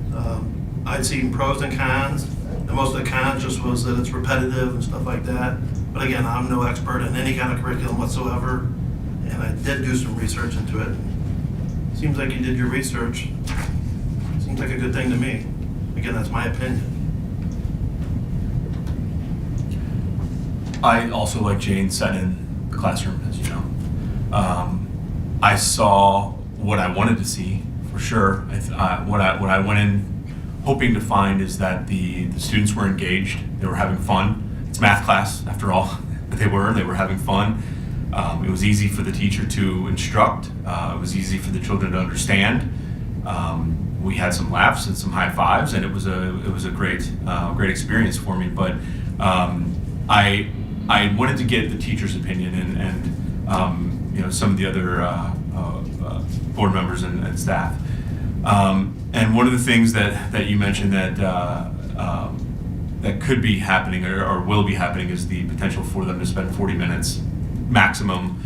And the facility that I visited did not have the capability for all of the students to be on. They would have to basically trade devices. How do you see that playing out if the actual facility, the school does not have the need or the ability to give every student that device? Yeah, for we're not the time being? We're not one-to-one, and we don't intend to bring a one-to-one recommendation as a result of this purchase. That there's not a need because they don't need that much time to be on it. So through the process, we had some conversations about that, and we feel like we have enough devices in the schools for the students to be able to access it the amount of time that they need to within the week. So it's not a high concern. I asked the teacher purposefully how she felt after the initial quarter. And she, at first, going into it, was very apprehensive. She's been with the district for a long time, and a lot of people get set in their ways, and I wanted to hear that. I wanted to hear from someone that wasn't all gung-ho about it and was trying their best to get through it. And she did, and when she got to the end of the first quarter, she said that she had the option to either keep going with it or go back to the old way, and she decided to keep going with it just to make sure that she was making the right decision. And I thought that was great. And I didn't get to see a lot of or any of the screen time. I didn't get to see the diagnostic part of it or the assessment part of it. I wish I had. But one of the things that does concern me is the amount of money that we're spending on it. I want to make sure, and then this directly affects me as a parent because the school that I visited is where my kids go. And they're going to be using this if it passes, and I want to make sure that it's worth it. And I guess my question is, sell it to me. What about this makes it worth that much more money? Because I feel, just stop for a second. I feel like I haven't gotten that yet. I like it, I really do, but it just feels like there's no real. It's just like, hey, yeah, we like it, and the teachers like it, and it's going to be good for the kids. But what metrics is there? What can you give to me that's going to push me over the edge? What is it? What we don't have a diagnostic right now. We don't have an online practice assessment tool right now. Our current resource is 9 years old. It talks about walking to the video store. It talks about cassette tapes. I mean, it's just an outdated resource for our students. And so, you know, when you look at the online tools that our teachers have access to, it really isn't in the ballpark of what they have access to right now. If you were to put them side by side and look at them, you know, as it's hard to articulate. The instructional resources available to teachers through the new tool are just stronger. I would feel much more confident. My daughter will benefit from it. And I can tell you that when I found out that she was in a pilot classroom, I was thrilled because as a parent, I was a literacy teacher. You know, that was my thing. And when she comes home with math homework, that is my husband's job, not my job. And I was excited to see that we would have a new math resource that my child would benefit from. It is time for us to have a new math resource. Our scores are not, you know, it's not based on our data. It's not that we have these horrible math scores and we have to do something different. But when you look at the students in our district that aren't performing where we believe they could be performing, the new resource has tools to help us with those students that our current resource does not have. If you are a struggling learner, our current resource doesn't have much to help you. The new resource does. It provides many more intervention type options and resources for our teachers that the current resource has none of. While, I'll add to that, while the resource is newer and it doesn't have the quantifiable validated research that Ms. Pushkar, Director Pushkar was speaking to, the initial data from the 6 comparable districts that Dr. Buckman shared that we looked at, both locally as well as out of the state, did show early gains on their state test benchmark, which is something we are all held to. When we look at the current resource that we have, while dated and old, yes, it would be cheaper to buy that same product again next year to purchase consumables that again are aligned to a resource that's 9 years old. To buy the same updated version of that program, the cost is comparable. So in that sense, yes, it's more than we're paying right now, but it's not out of line with other products. There's also, along with this, the professional development that comes with the publisher that will support all of our K-5 math teachers across the district, hopefully allowing them to better engage students on a daily basis, improve instruction overall. And so when we talk about not only the core resource, but the technology resources, the diagnostic, the student, you know, self-guided pieces, all of that collectively, we believe, makes it worth the investment. You feel, we talked about this earlier, you feel that this is, obviously there was a bit of a, I don't want to say delay, but there was a pullback during COVID of the learning process. You feel like this is going to possibly get us over that hump and then back to where we should be if COVID had never existed? We hope. I mean, they're humans. They're not widgets. So right. There's a lot of variables in play. And yes, I mean that's part of what we like about this resource is the tools that are coming with it that we believe are going to help close the gap that COVID has introduced. More so than the updated version that we would get of the other software or of the other curriculum. Yes, our teachers, 71% of our teachers that participated preferred this resource over the other. And a lot of that was because of the tools that are offered with this resource. The other thing I would mention is that this resource compared to the other is the way it's paced, and so a lesson is stretched over a few days. Not to say that it's slower, but right now it's, you know, each day is something new. And so if I don't understand Monday, I'm moving on to something new Tuesday and something new Wednesday, where this concept is over a few days. And it lets kids have a more solid foundation. So if I don't catch on Monday, we're still kind of talking about that same topic. And the way it's paced, I would tell you our teachers have been frustrated about the pacing of our current tool since we adopted it. And iReady has just a different type of pacing in the resource, and I really do think our students will benefit from it. something our teachers have been asking for a while. I believe our students will come in with a much more solid foundation for us to build on. It's not that we're going to cover less content, it's just how we cover the content. I think it'll be stronger. One of the things that we uncovered when I was in the classroom was that iReady, in the beginning of the curriculum, they put the word problems in the front. Well, that's okay for 4th and 5th graders, but this happened in 1st grade, which presented a problem because not all 1st graders can read. So they're starting with a word problem that they can't even look at. They don't even know what they're looking at. And we talked about that this afternoon. I just want to make sure that would be something that, and when we talked about it, she was going to make sure that was something that they've switched around, because I thought that was pretty concerning. Yeah, so should the board choose to approve it tonight, the next step is, we're in the process of revising our curriculum. We would make sure that it's aligned with the tool, meaning if we need to move this a little earlier, a little later, so that it kind of follows the same pacing of the resource. And then a scope and sequence would help with that. We need to make sure we do this here, that here. That's how we would address those concerns or issues. Yeah. Sherry, I don't necessarily.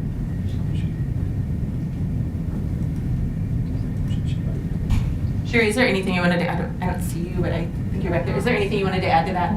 Sorry, I stood up because I couldn't tell if you were looking my direction, but the scope and sequence, I know one of the things we've heard is the company is very responsive, and one of the things that they have done for the updated version versus, so we piloted the 2020 version, and what we're proposing is the 2024, and one of the biggest changes in that was in kindergarten and 1st grade. They moved some things around and they changed the scope and sequence to make it, reflect suggestions directly from teachers. For example, I know for sure in kindergarten they are now starting the year with shapes, which is something even within our current program that our teachers have always said, why don't we start the year with shapes? Kids know that and that's comfortable for them and they can start out being successful for the year. And I have not had the opportunity to look closely at the 1st grade scope and sequence changes, but as you said, through our district curriculum and the scope and sequence there, we could address those issues if they have not been.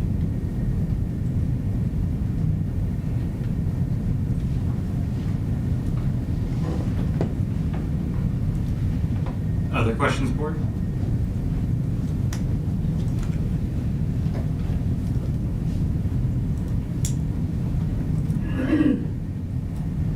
All those in favor say aye.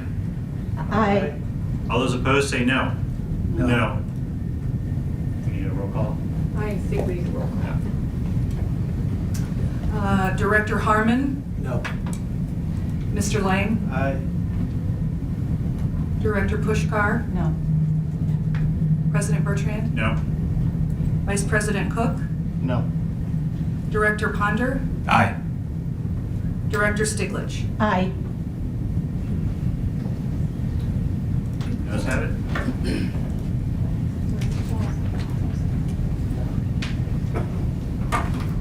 Board, I'd like a motion to approve purchase over $7,500, number 2, Accelerate Learning STEM Scopes as presented. So moved. Director Lang? Sorry. Director Ponder? Board, any discussion?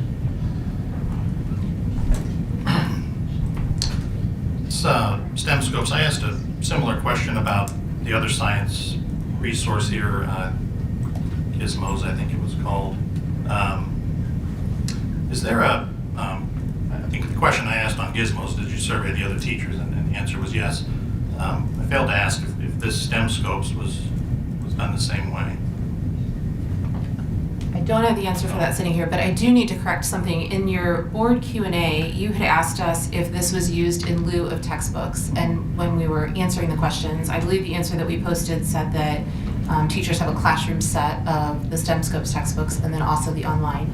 And since then, I've learned that that's inaccurate. We have 3 to 5 textbooks in the classroom. It's really an online textbook, and we've purchased 3 to 5 textbooks. So if a student needs to do something at home and they don't have online access, we're able to send a hard copy of the textbook at home, but it is an online resource for students. So it's not a supplement or a secondary, it is an online textbook that our students use. And we have some hard copies in the classroom to send home if needed. So just to clarify that we'll pull that down tomorrow and get that corrected so that it's accurate. But I wanted to make sure we corrected that for you tonight. But to answer your other question, I did not ask for that information, so I can follow up and get that for you. Okay, well, that changes the dynamic a little bit if we don't have a science textbook for this. So I guess I don't like to think these things through out on the fly. Sorry, I apologize. But I guess my first question would be, if we're paying, this is $30-some-odd-thousand, right? So we're paying this every year. How much is a typical textbook purchase for middle school? And I'm asking you to do the same and take a I'm going to lean into Mr. Brothers over there. For a grade level text, it would be between $150,000 and $200,000 to do a 6-year adoption. So it's about even. I mean, a textbook would last 5-6 years, ideally. Most of the time they last a little longer. Okay, well, I think that answers my questions on this one. Other questions, board? All those in favor say aye. Aye. All those opposed say no. Motion passes. Board, I'd like a motion to approve the purchases over 7,500, number 6, Capstone Pebble Go, as presented. So moved. Director Cook, Director Ponder. Discussion? I asked for a couple of these online resources for elementary school. This one, and there's one later, BookFlix by Scholastic.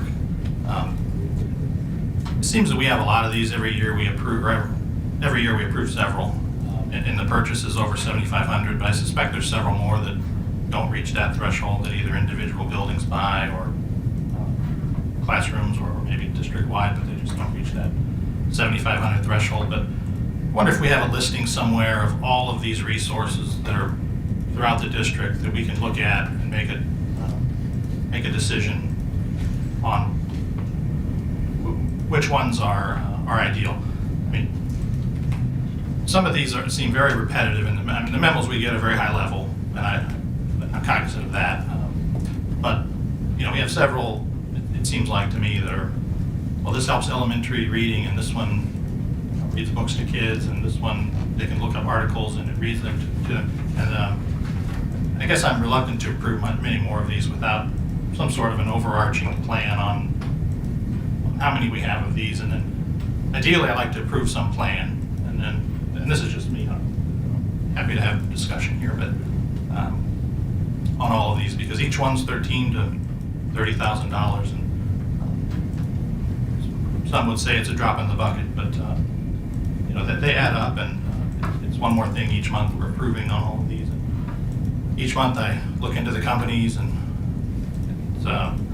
if we can do that one time, I think it would help me a lot and understand what each one of these does. Maybe a workshop or something along those lines. Get more teacher input. It's my understanding some classes use these, some don't. It's anecdotal, and I certainly don't rely on this for my decision making. But I do have a first grader, so I do inquire with him about if he's heard of these, and I get answers like, "Well, I used that once in kindergarten in the library." So it makes you wonder. But again, I don't use that for my decisions. But those kind of things are what I'm concerned about. So I'm going to vote no on this for now. And if we can do something like that in the next few months, and we decide this Pebble Go is something that we want to move forward with, I'm happy to vote it in. But for now, there's too many unknowns with these. There's a lot of them. I've tried to keep track myself, and it's become really too much of too cumbersome for me to do that every month. I kept a good track when I started on the board, and I was really on top of it, but other things have taken precedent. That list has fallen by the wayside. So that's my thoughts on this one.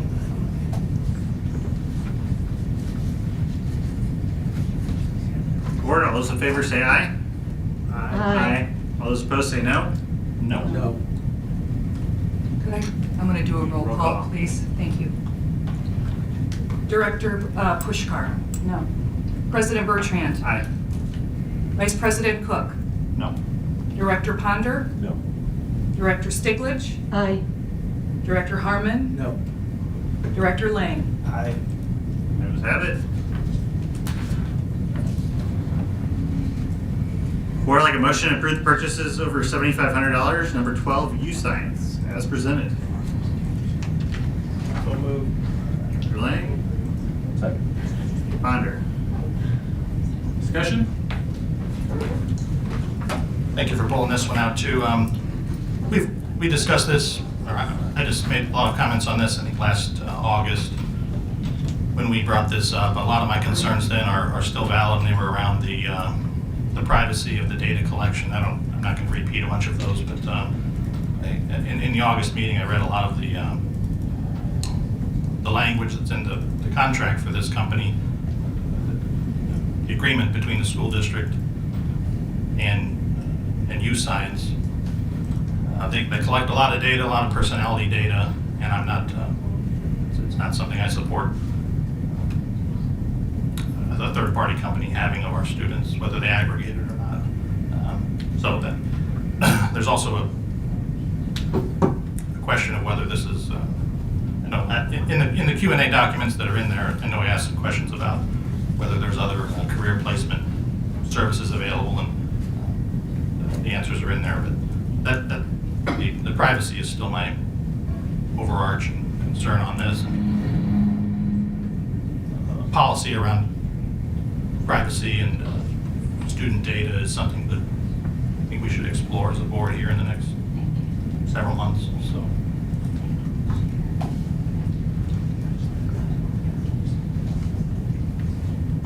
Dr. Wilson, are you able to speak to the privacy related to this? and Yeah, I the will work that your say, department does?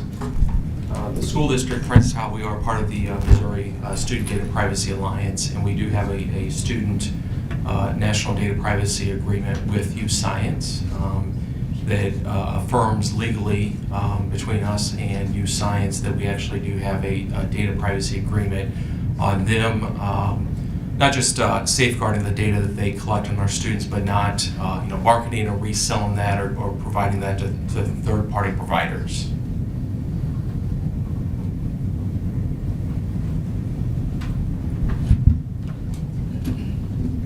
Other discussion, board? So what I'm hearing you saying, Mr. Wilson, is that Mr. Cook's concerns are that we do have a legal agreement that's saying this data is not being shared? Correct. Part of that agreement says that that data that they are collecting, that they are a school official, and that the data still is owned by the school district. They have safeguard measures in place to protect that data and backed up. And again, that they don't sell that data, they don't market that data, they don't market information to our students through that software package. Okay, great. Thank you very much.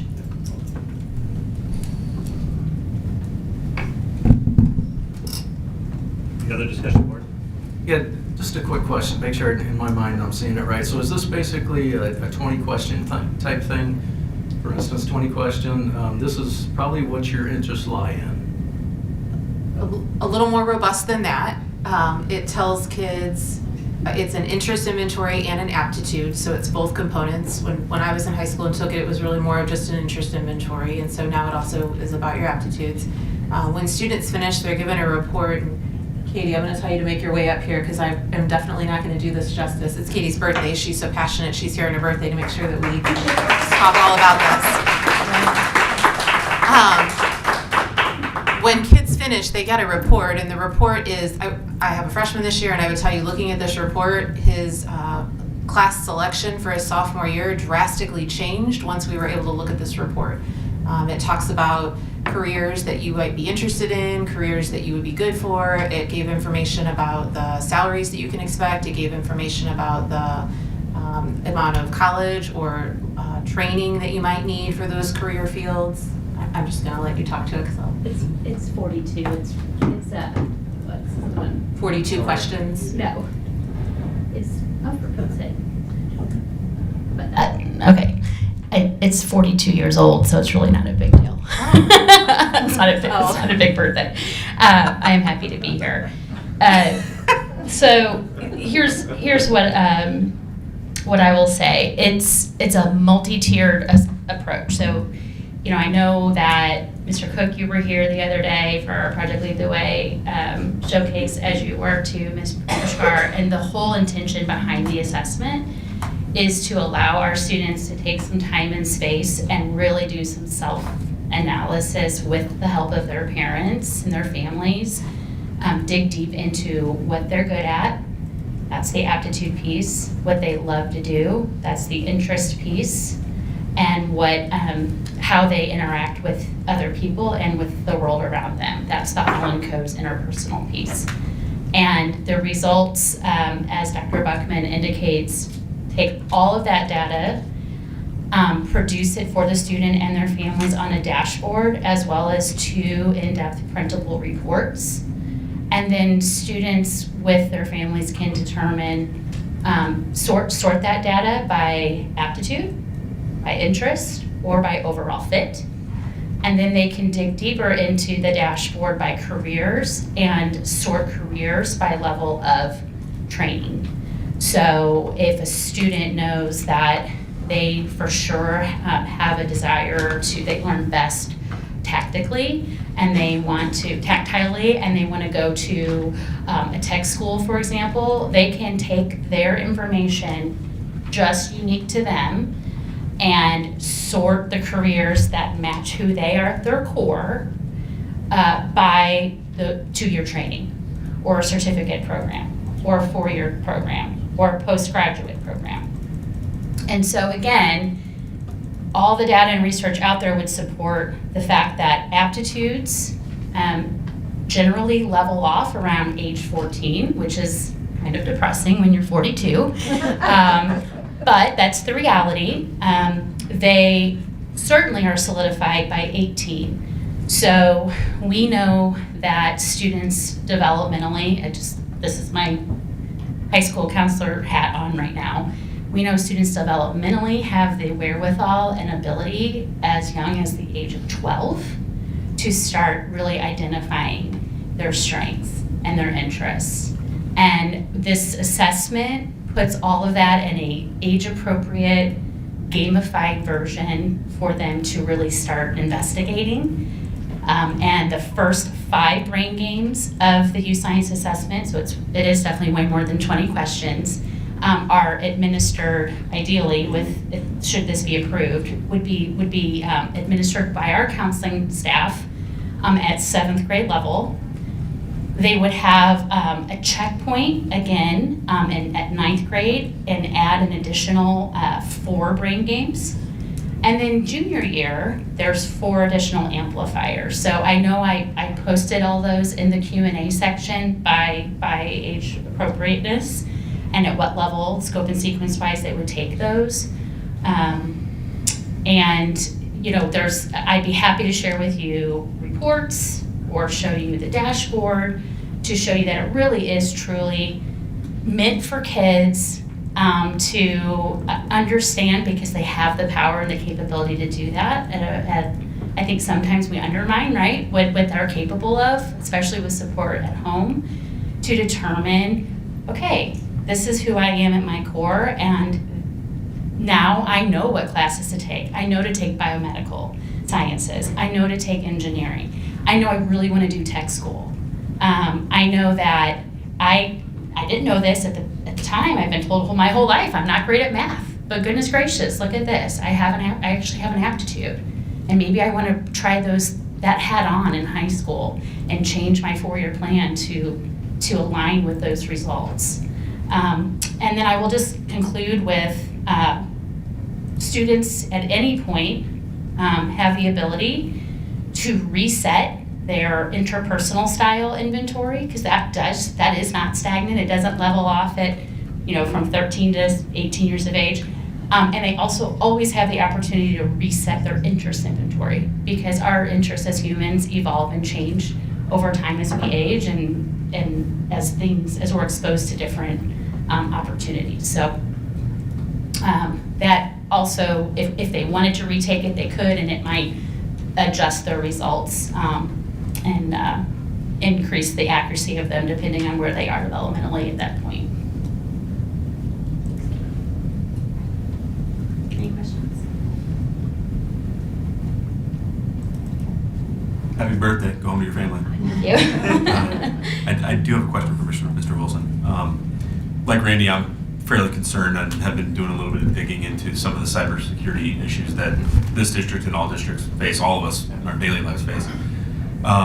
You mentioned that they have measures in place that prevent the information that they're given out of the district or from the district of our kids and whatnot. What do you know what those measures are? Have they been forthcoming with that? I'll be honest with you, it doesn't get into specifics. They have a framework in place that does talk about, that they have firewalls in place, that they do have, secured passwords, they have secured accounts. They only give access to individuals, employees within that company that need access to that. A lot of that is metadata, so they may not have access to the raw data, but it might have disaggregated data on our students, so it's not all in one place. So they have a wide variety, but as far as use science, I can't say specifically. Outside of that, in general, that's what the student data privacy agreement says that they have to have in place. Specifically, what type of firewalls that they use, what type of network operating system. I can't speak to that, or backup system, if that helps though. So yeah, they didn't give you any specifics on it? No, and the agreement doesn't ask that. And we didn't ask that of the vendor. We did ask that they have these basic, security measures in place to protect our student and in some cases our staff data as well, depending on the system. So, out of curiosity, what exactly makes this different from any other aptitude test I've already taken? Because throughout high school I've taken so many, but is there something special about it as well? I don't know much about the other ones you've taken, so it's hard for me to answer. I think that the fact that this one has the interest in the aptitude is something that makes it a little unusual from some that I've seen, and then the reports that it produces, that it connects it to, the way that it connects it to the careers. It doesn't just say, you would be a great doctor, you should think about marketing, but it connects it to, here are some specific jobs, here's how much training it would take, here's how much you could expect to make in the region that you live in that position. You can filter it different ways. So if you are interested in going on to higher education, you can filter it that way. If you really are not interested in going into higher education, you can filter it that way. You can combine your interest and inventory and look at your aptitude and interest and look at your results that way. You can filter it out and say, I just want to see options for what I'm good, what I'm interested in. Or you could look at, I just want to see what I have an aptitude for. So it really lets you kind of customize how you look at your results. If this doesn't pass this evening, do we have an alternative plan, what we would do for our kids that would need to be taking this in the next school year? Sitting here today, I don't. This is what we currently use, so no, I don't sitting here today. Thank you. What did we use prior to last August when we first brought this into the district? Yeah, correct me if I'm wrong. I believe in the past we used Missouri Connections. Is that what it was called? Correct. So prior to August, we were using Use Science at no cost because of a partnership they had with SCORE, which is a college and career readiness planning tool that our counselors use for their transcripts. Students can get online and check the SCORE dashboard or college searches and take virtual tours. There's a whole more college focus, less career focus spin to that suite. Use Science and SCORE severed their partnership, and so we had grown accustomed to giving this assessment to our ninth graders and saw the value in it. So that's why it was brought to purchase, it's proposed last August. Prior to that, the only tool we have that's provided by DESE for free of charge is Low Connections, and that is only the ONET interest inventory, which is more of that. It's more than 20 questions. It's more like 80, but it's like, you know, building birdhouses, strongly like, maybe strongly dislike. And it's all based on interest only. It doesn't factor in the Howell Code's interpersonal, nor does it factor in the aptitudes.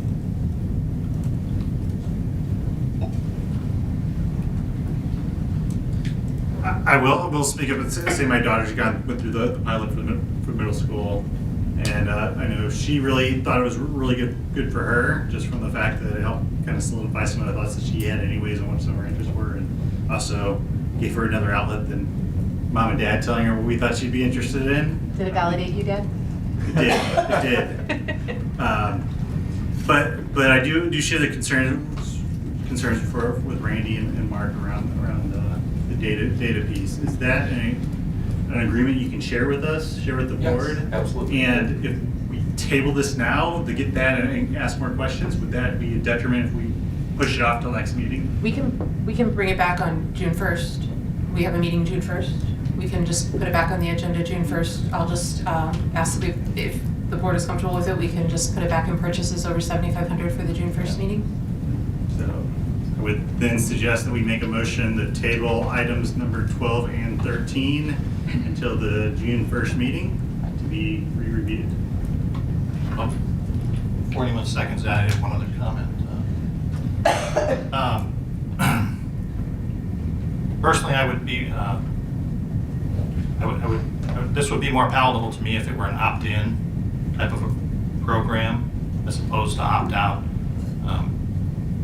We all get a lot of emails and send things sent home. Sometimes parents just miss it. So I think if it were something that someone would have to actively sign up for,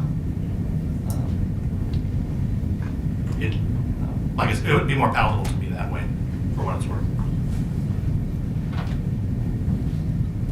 Do you mind if I share just one thing to consider between now and then? I will tell you that at the secondary level, it is an extreme challenge anytime we ask kids to return a permission form for anything, even if it's something they really want to do.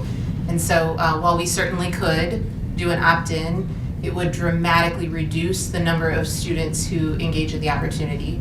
And often the kids that need it the most are the ones that are least likely to return something, or so just something to consider, that it would definitely present a barrier for a large amount of students. So if our goal is that every student engages in the activity, that would be a bit of a challenge for us. So just something to consider. Another question, and I'm sorry, it might have to be Mrs. Vargas's third time, but something you mentioned is just kind of it's in here on the forefront of my brain. She mentioned that the counselors administer this test to every 7th grader, 9th grader, and all the different levels, but that seems like a lot of time for the ESCs every year. And I assume it's the ESCs. No. School counselors. School counselors. Yeah, no, it's not the ESCs, it's the school counselors, and they go through currently the 9th grade health department, and it's part of the high school 9th grade. Our college and career counselors actually go over and beyond to pull students that take health over the summer or do not take health in the fall semester of their freshman year, and they'd rather take it in the spring to ensure that they complete the assessment. So it is housed in the college and career counseling department, guidance counseling department. It is an online assessment. It's not a one-to-one, so they're able to do it in large groups. Oh. So yes, it's all digital, it's gamified, and I'd be happy to provide you dummy copies if you'd like to take a sample student copy if you'd like to take the assessment. Career changing. You get results instantaneously.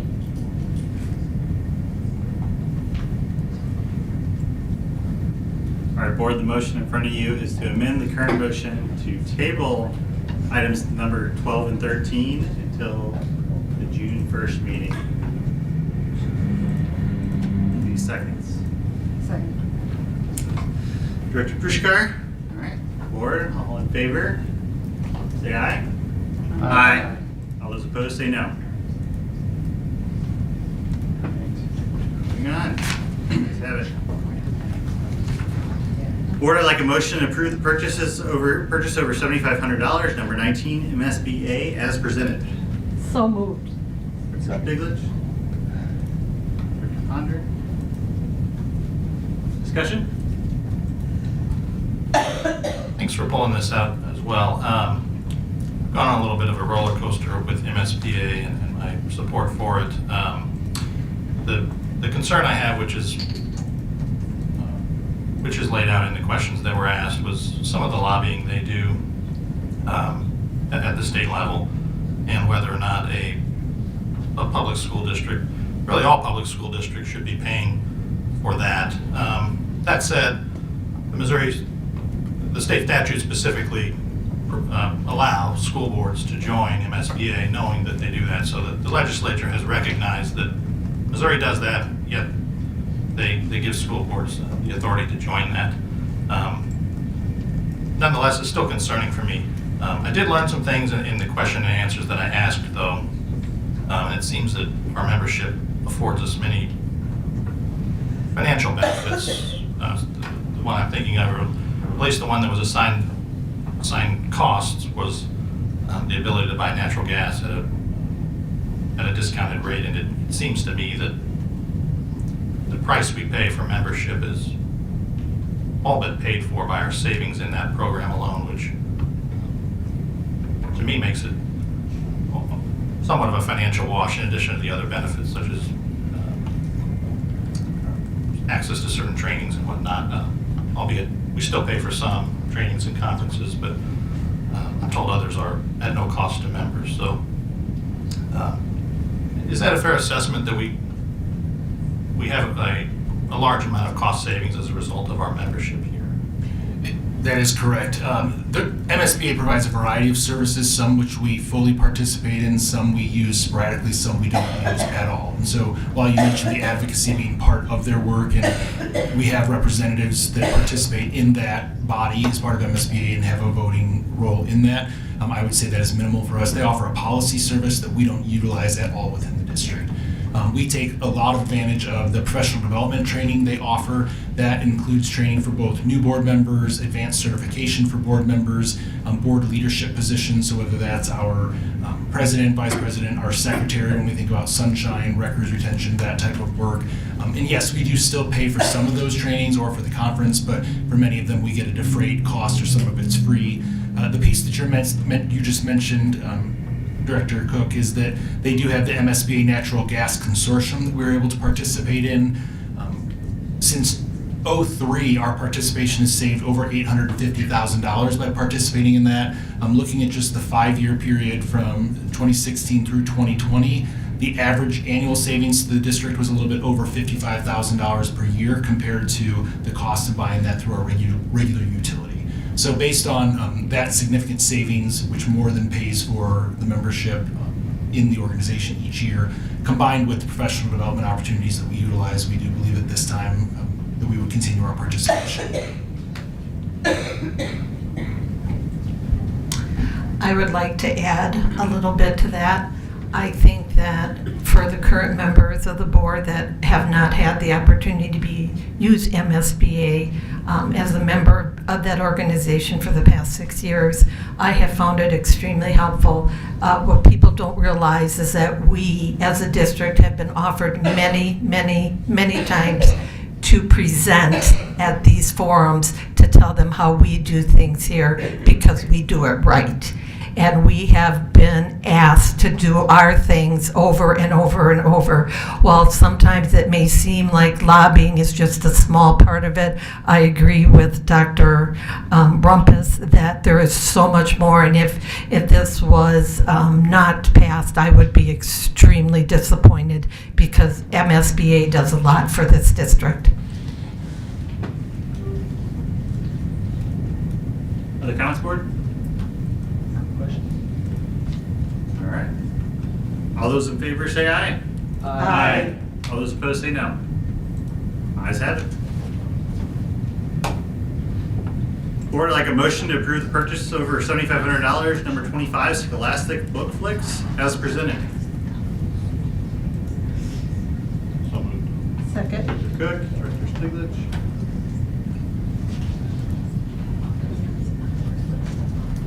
Discussion? Thank you for pulling this one as well. I won't go into too much detail. This really falls in the same category of concerns I had about PebbleGo and all of the online resources. In this case, I think this is an elementary resource. So just going back to wanting kind of an overarching plan of everything that we will subscribe to going forward, and the benefits that each of these resources provides. So for now, I'll be voting no. If later it turns out to be worthwhile, then certainly support it.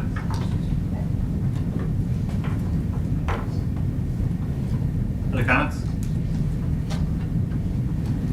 Yeah, I would like to say one thing. I think while I understand Director, Vice President Cook, where you're coming from, I think right now by doing all this stuff, by taking this stuff away, we are handcuffing our teachers and the resources that we have available. I am not an expert on what resources these kids should be using. All I know is that this team out there that does amazing things is letting us know that this is what our kids need. So I have absolutely no problem voting for it. Do I think down the road we can get something where everything is listed? Absolutely. I think that's something we can direct this administration to do. But I can't sit here and not, these are the supports for our kids and for our teachers.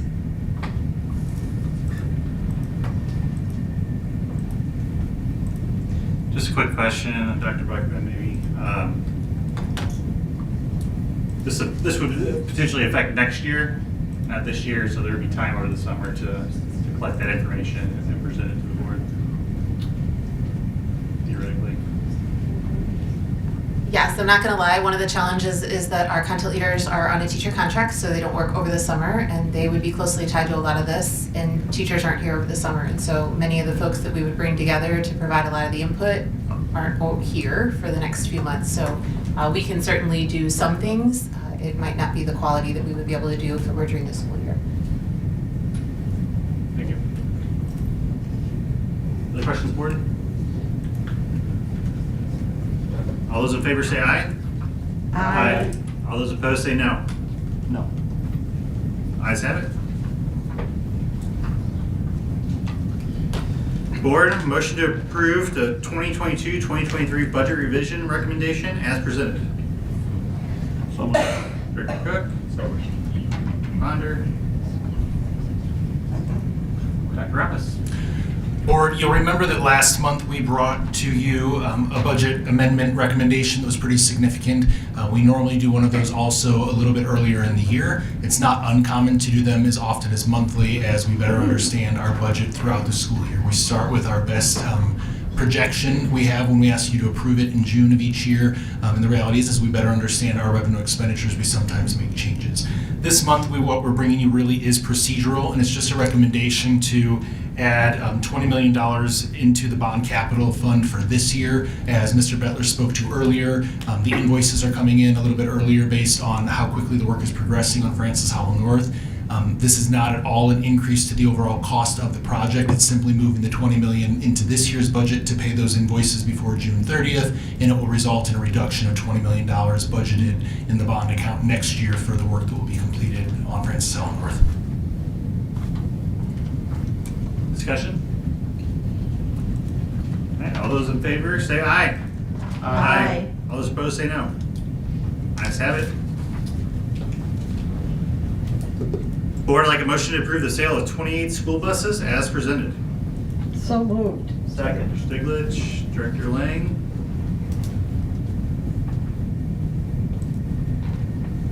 Dr. Rumpus? Thank you, President Bertrand. We've been talking a lot about transportation this year.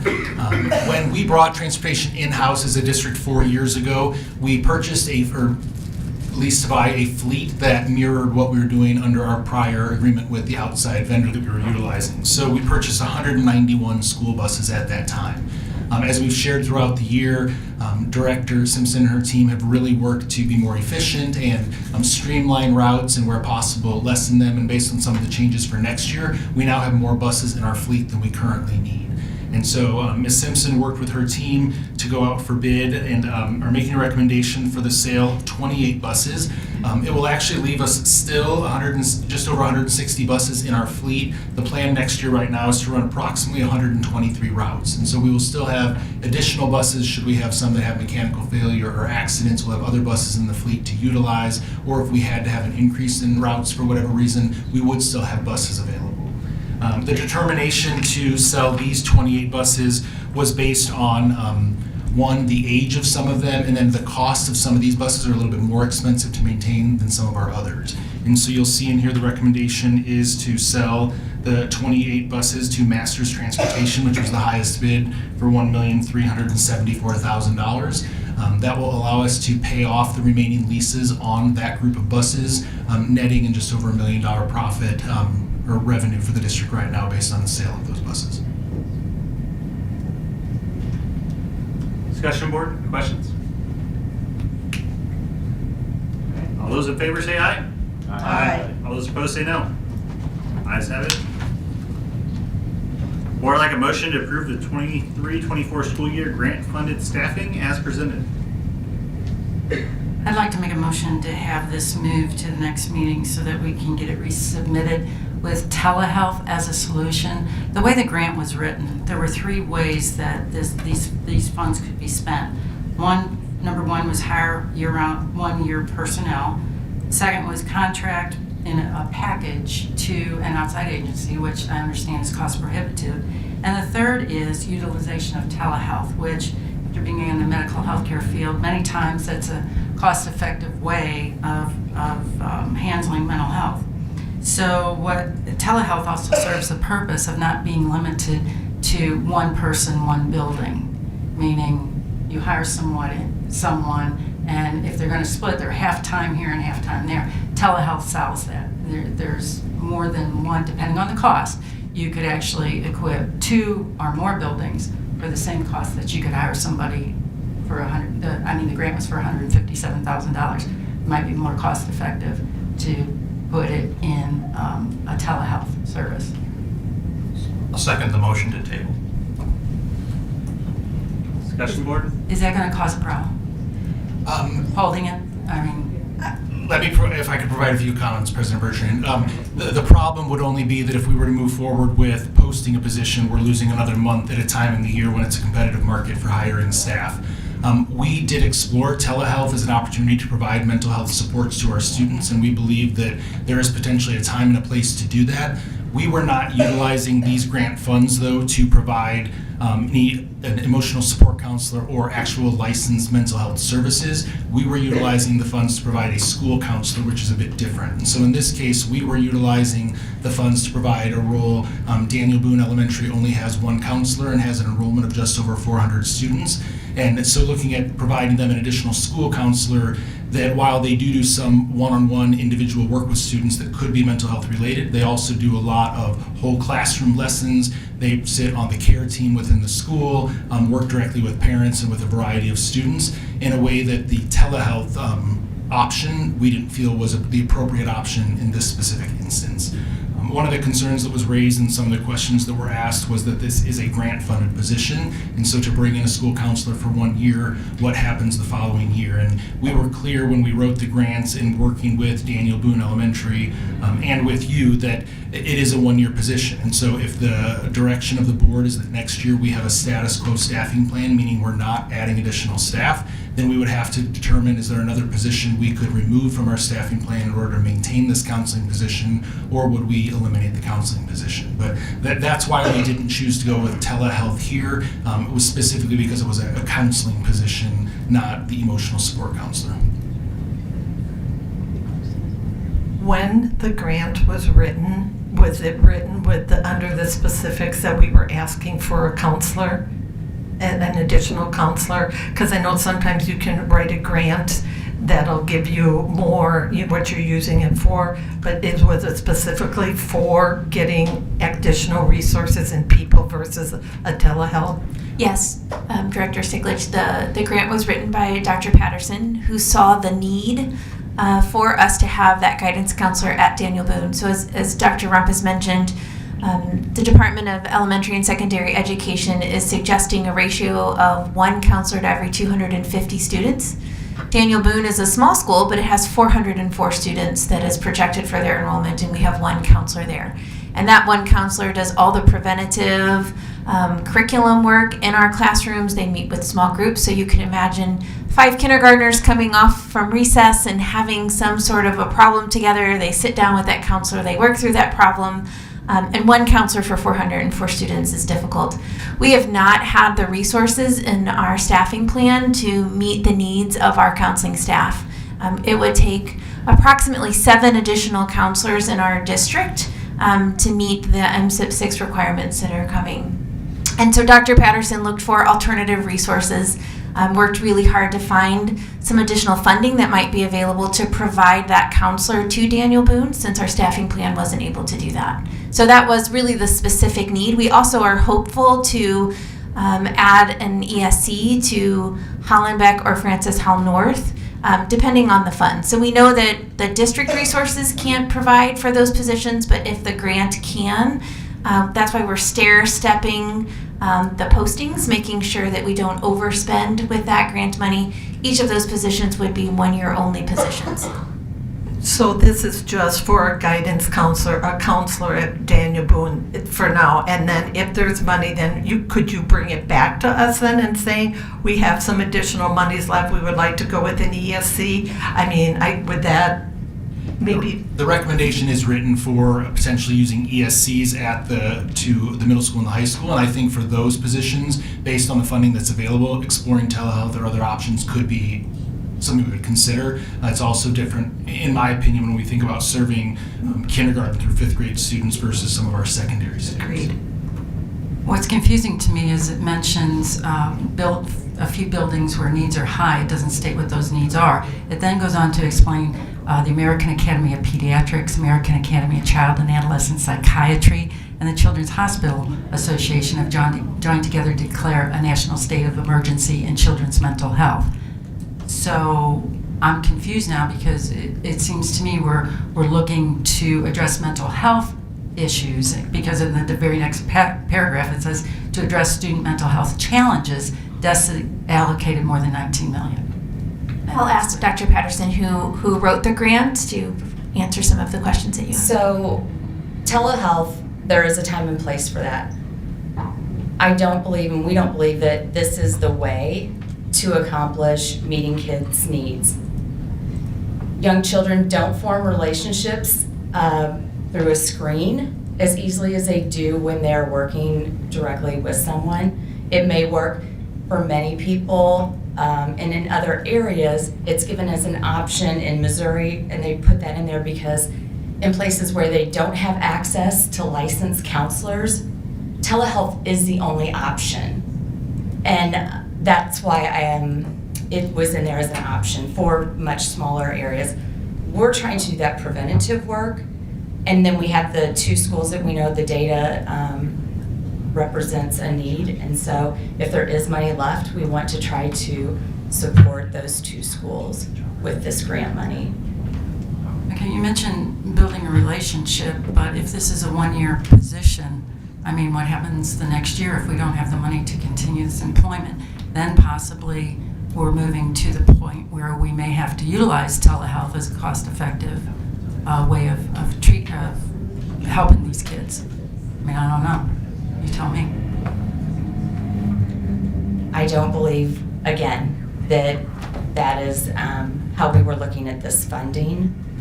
We have ESCs in every school, and they are working very hard to support students with social and emotional needs. The school counselor position was to really do tier 1 because that school's ratio is way too high. And so that school counselor will allow much of the tier 1 work to be balanced between 2 counselors. As Mrs. Simpson said, next year, if there isn't money, the grant money isn't going to be there, then we would have to look and see if another position had to be removed to support that. But I can tell you that Daniel Boone is willing to take support for 1 year to meet the needs of the students there, even though they knew maybe it doesn't stay next year, but we need a reprieve because one counselor is not able to effectively serve an entire school.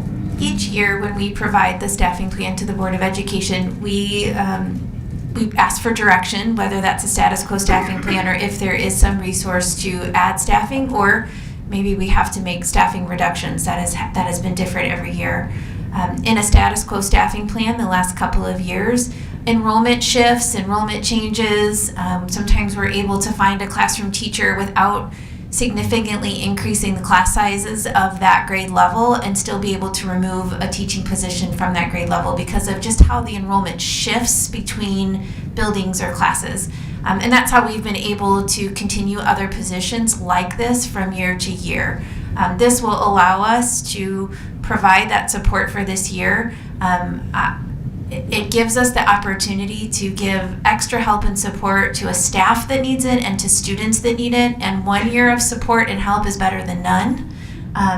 They have been working very, very hard to meet the needs of their kiddos, and this will definitely provide them with that opportunity to do so. And I'm not discounting any of that. I guess for future proposals or requests like this, it needs to be much more clear about what it is that you're after, because to me it was not clear at all. It seemed to be more of a mental health issue than it did a counselor position that was needed. Well, our school counselors do support mental health.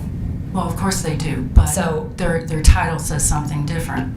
And so this, to me, when I see American Academy of Pediatrics and Child and Adolescent Psychiatry, we're going after mental health issues. And it's right here in the proposal that you need to address mental health challenges. So if the request is for a support counselor, an education support counselor, then fine. But if it's for an education support counselor that's going to deal only with mental health issues, as it was alluded to, maybe not clearly in this proposal, then I think we should table it. Our intention is a guidance counselor that will do some of the tier 1 support, will support the entire building, will work with families and students and staff.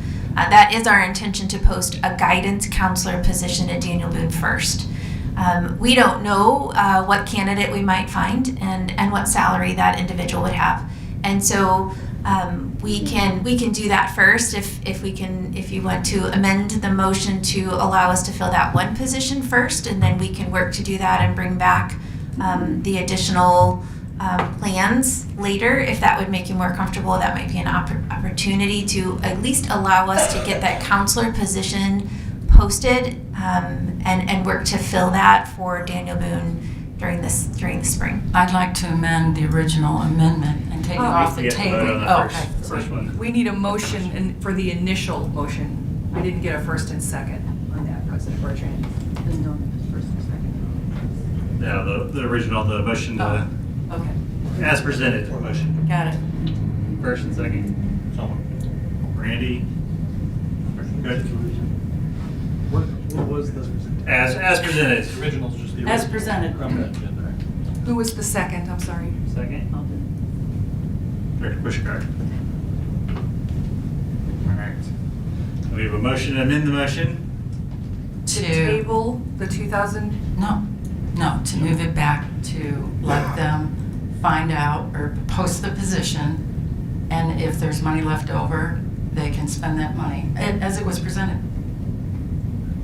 So You would like to rescind your That's it. motion? Yes. Director Cook, you can get her? All right, so we were rescinding the motion to amend the motion. back to the main motion. Back to the main motion, all right. Okay, question on the main motion before we go any further. Easy question, I think. Yes, sir. The grant is for about $157,000 and change, right? Correct. Hypothetically, if a counselor is hired at a salary of, say, $50,000, does the grant just pay the $50,000, or does it pay all the benefits and taxes above that? It will pay all of that. It will pay, yes, so that's why we're gonna post just one position first, make sure we know where that individual will come onto the teacher's salary schedule. We'll work with the payroll department to really understand what the cost of retirement, Medicare, benefits, all that great stuff are. Once we know what's left over, we'll make a plan moving forward. Any other questions, board? All right, so we are voting on the motion to approve the 23-24 school year grant-funded staffing as presented. All those in favor say aye. Aye. All those opposed say no. Ayes have it. Or I'd like a motion to approve the 2023-24 FHEA ESC closure document as presented. So moved. Second. Dr. Lang, Dr. Stiglitz. Ms. Simpkins? Thank you, President Bertrand. Just want to say a quick thank you to the teams who participated in the negotiations with our ESCs. So much of the language work was done electronically, and our very quick meeting was to verify the language. It was very positive, it was very collaborative, and we just want to say that the administrative team here appreciates very much the work that our ESCs do every single day to support our students and our families who are in crisis. We are very happy that we could collaborate on this agreement and improve the working conditions of our ESCs and make them very positive. We utilize the teacher salary schedule as compensation for this employee group. So that schedule was already previously approved by the Board of Education, and so what you're seeing here today is the rest of the closure agreement, which is the language. So administration recommends approval of the document. Questions or comments, board? All those in favor say aye. Aye. All those opposed say no. Ayes have it. We'll now take a short break to sign our documents.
We're blessed to be here. I do.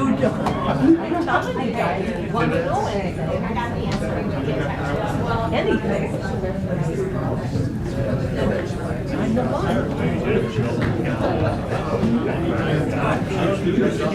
She was, I worked with her when I was before I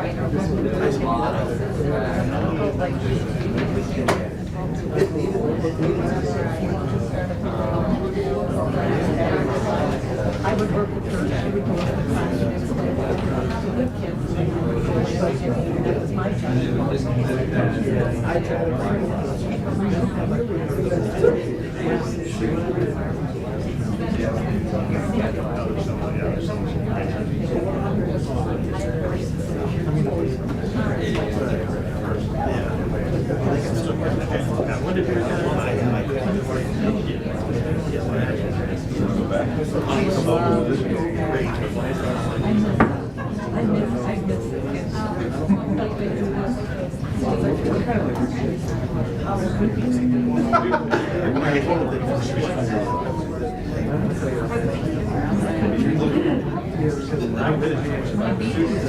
I think so.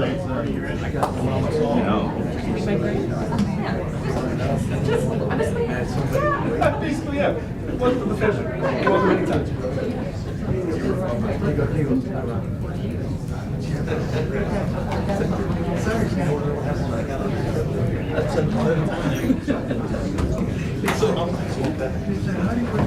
Yeah.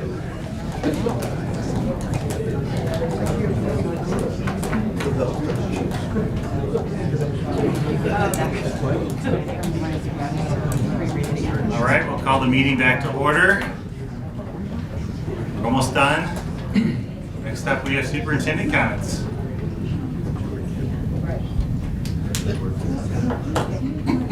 Just stare.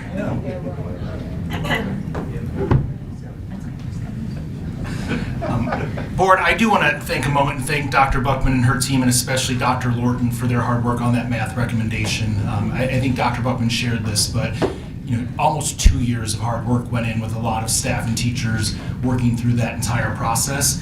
People who live and work, breathe that work each and every day, and contributed to that recommendation. And while the vote didn't go as we had hoped, curriculum adoption and the purchase of materials that allow us to then provide high quality instruction to meet those curriculum objectives is a significant part of our work, and we need to have your support in making those recommendations.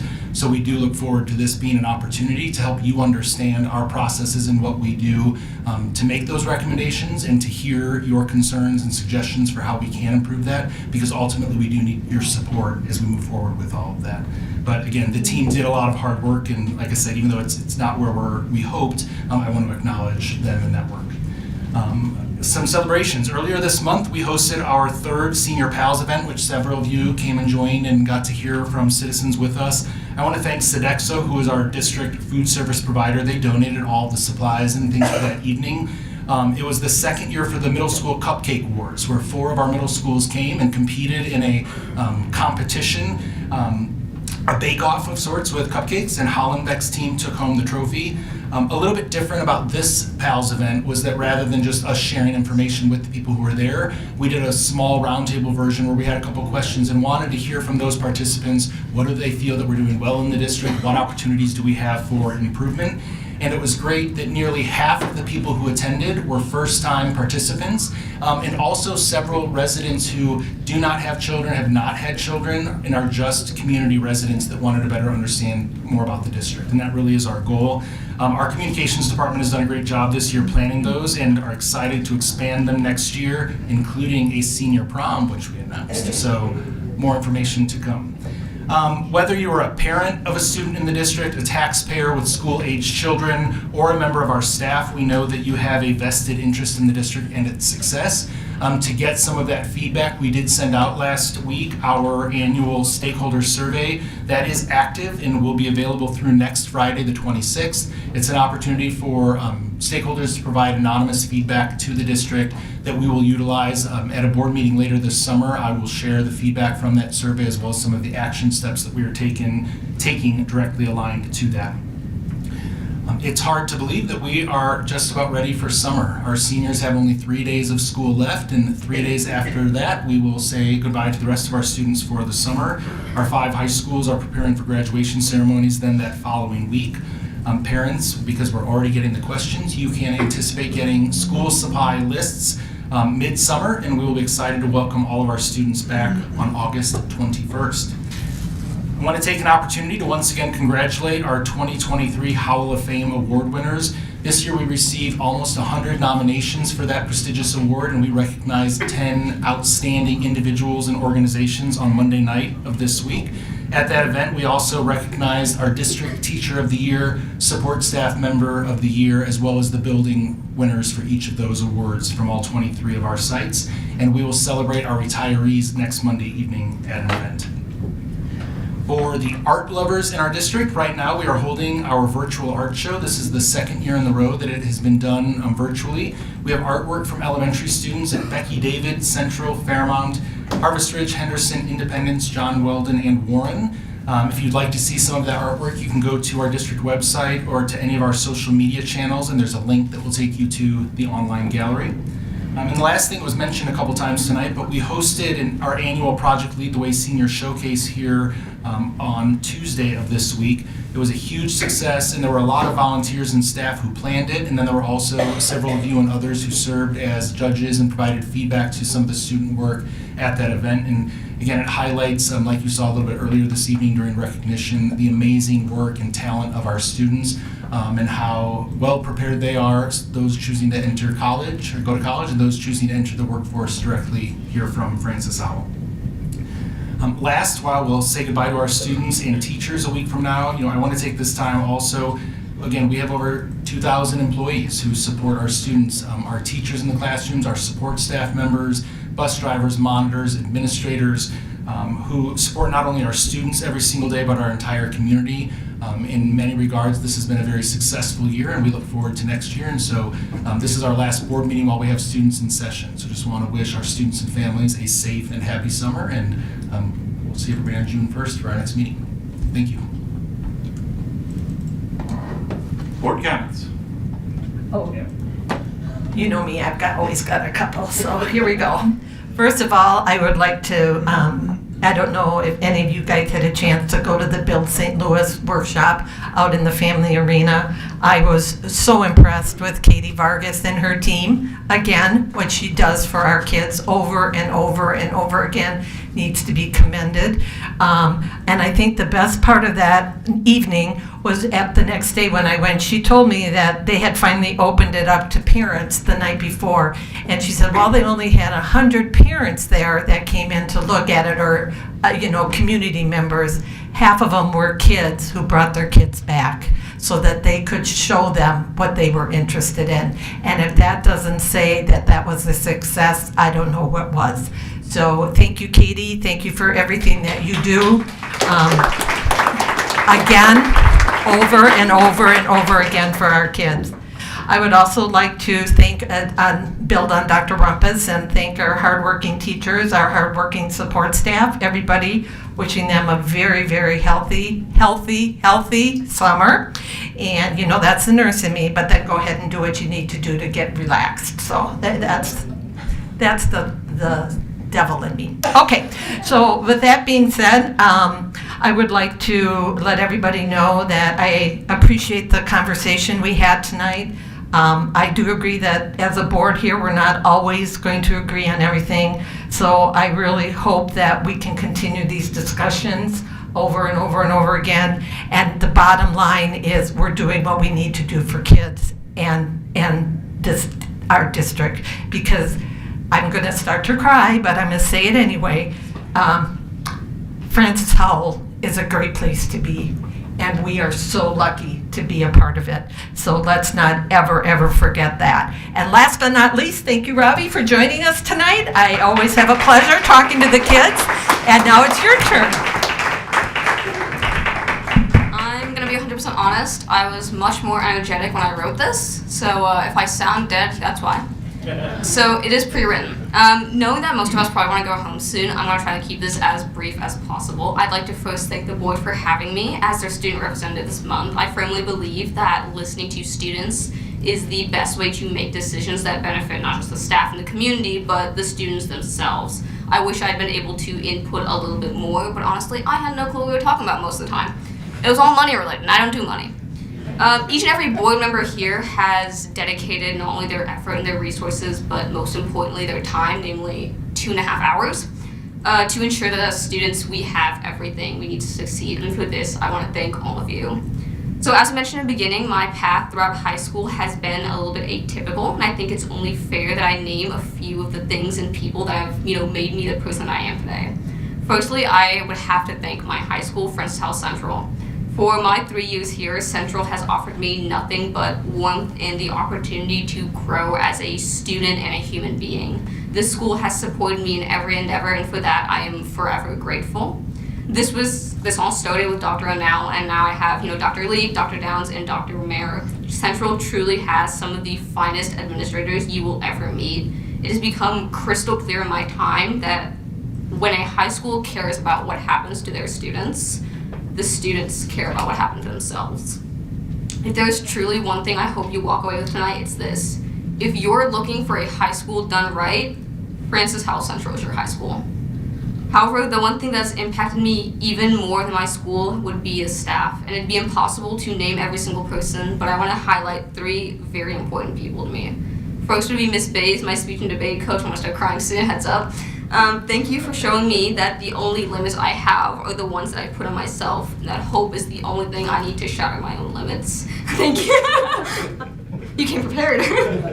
Mrs. Dowby, my beloved math teacher and my biggest cheerleader, thank you for always having my back and for going above and beyond for every single one of your students. I will Thank you for showing me that I will never have Thank you for showing me that although I will never be prepared for everything that life throws at me, I will always have the tools necessary to find my way out. And thank you for loving your students, loving what you do, and loving everything about life.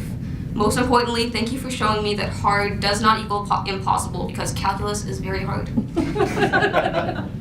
And finally, Mr. Reed, my anatomy teacher. Thank you for laughing at my dumb little jokes and letting me hang out in your room while I was waiting to go home. Thank you for listening to not just my song recommendations, but for listening to my story as well. Thank you for showing me that I will change the world just as the world will change me.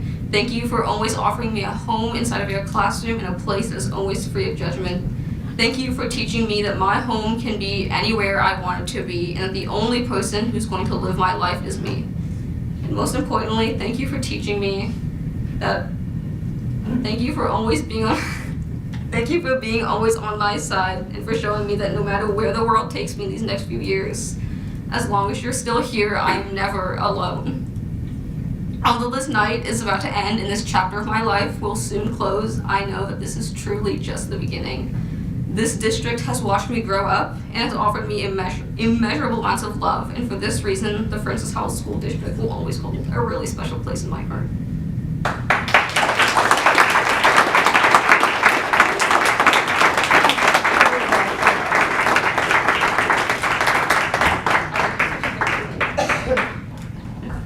I'd like to name this Miss Katie Vargas night, because my head is off to her. I not only went to the Build My Future, I went to the Project Lead the Way presentation here a couple days ago. I was totally in awe of what these kids have done with the projects, the many projects, biomedical and also engineering feats. Just it's amazing. If I think I told Katie this, if I had had myself that together at that age, heaven only knows where I would have ended up, but because I see such a big, bright future for those kids. So my hat's off to Katie for all of the work and helping these kids figure out what it is that they want to do with the rest of their lives. So good job, Katie.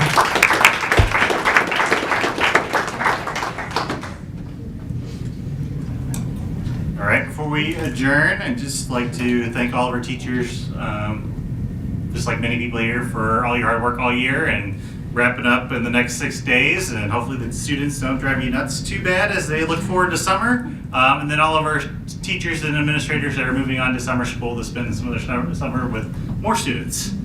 Really appreciate all your hard work. Board, I would like a motion to adjourn the meeting. Second. Dr. Pushkar, Dr. Cook. All those in favor say aye. Aye. Thank you very much.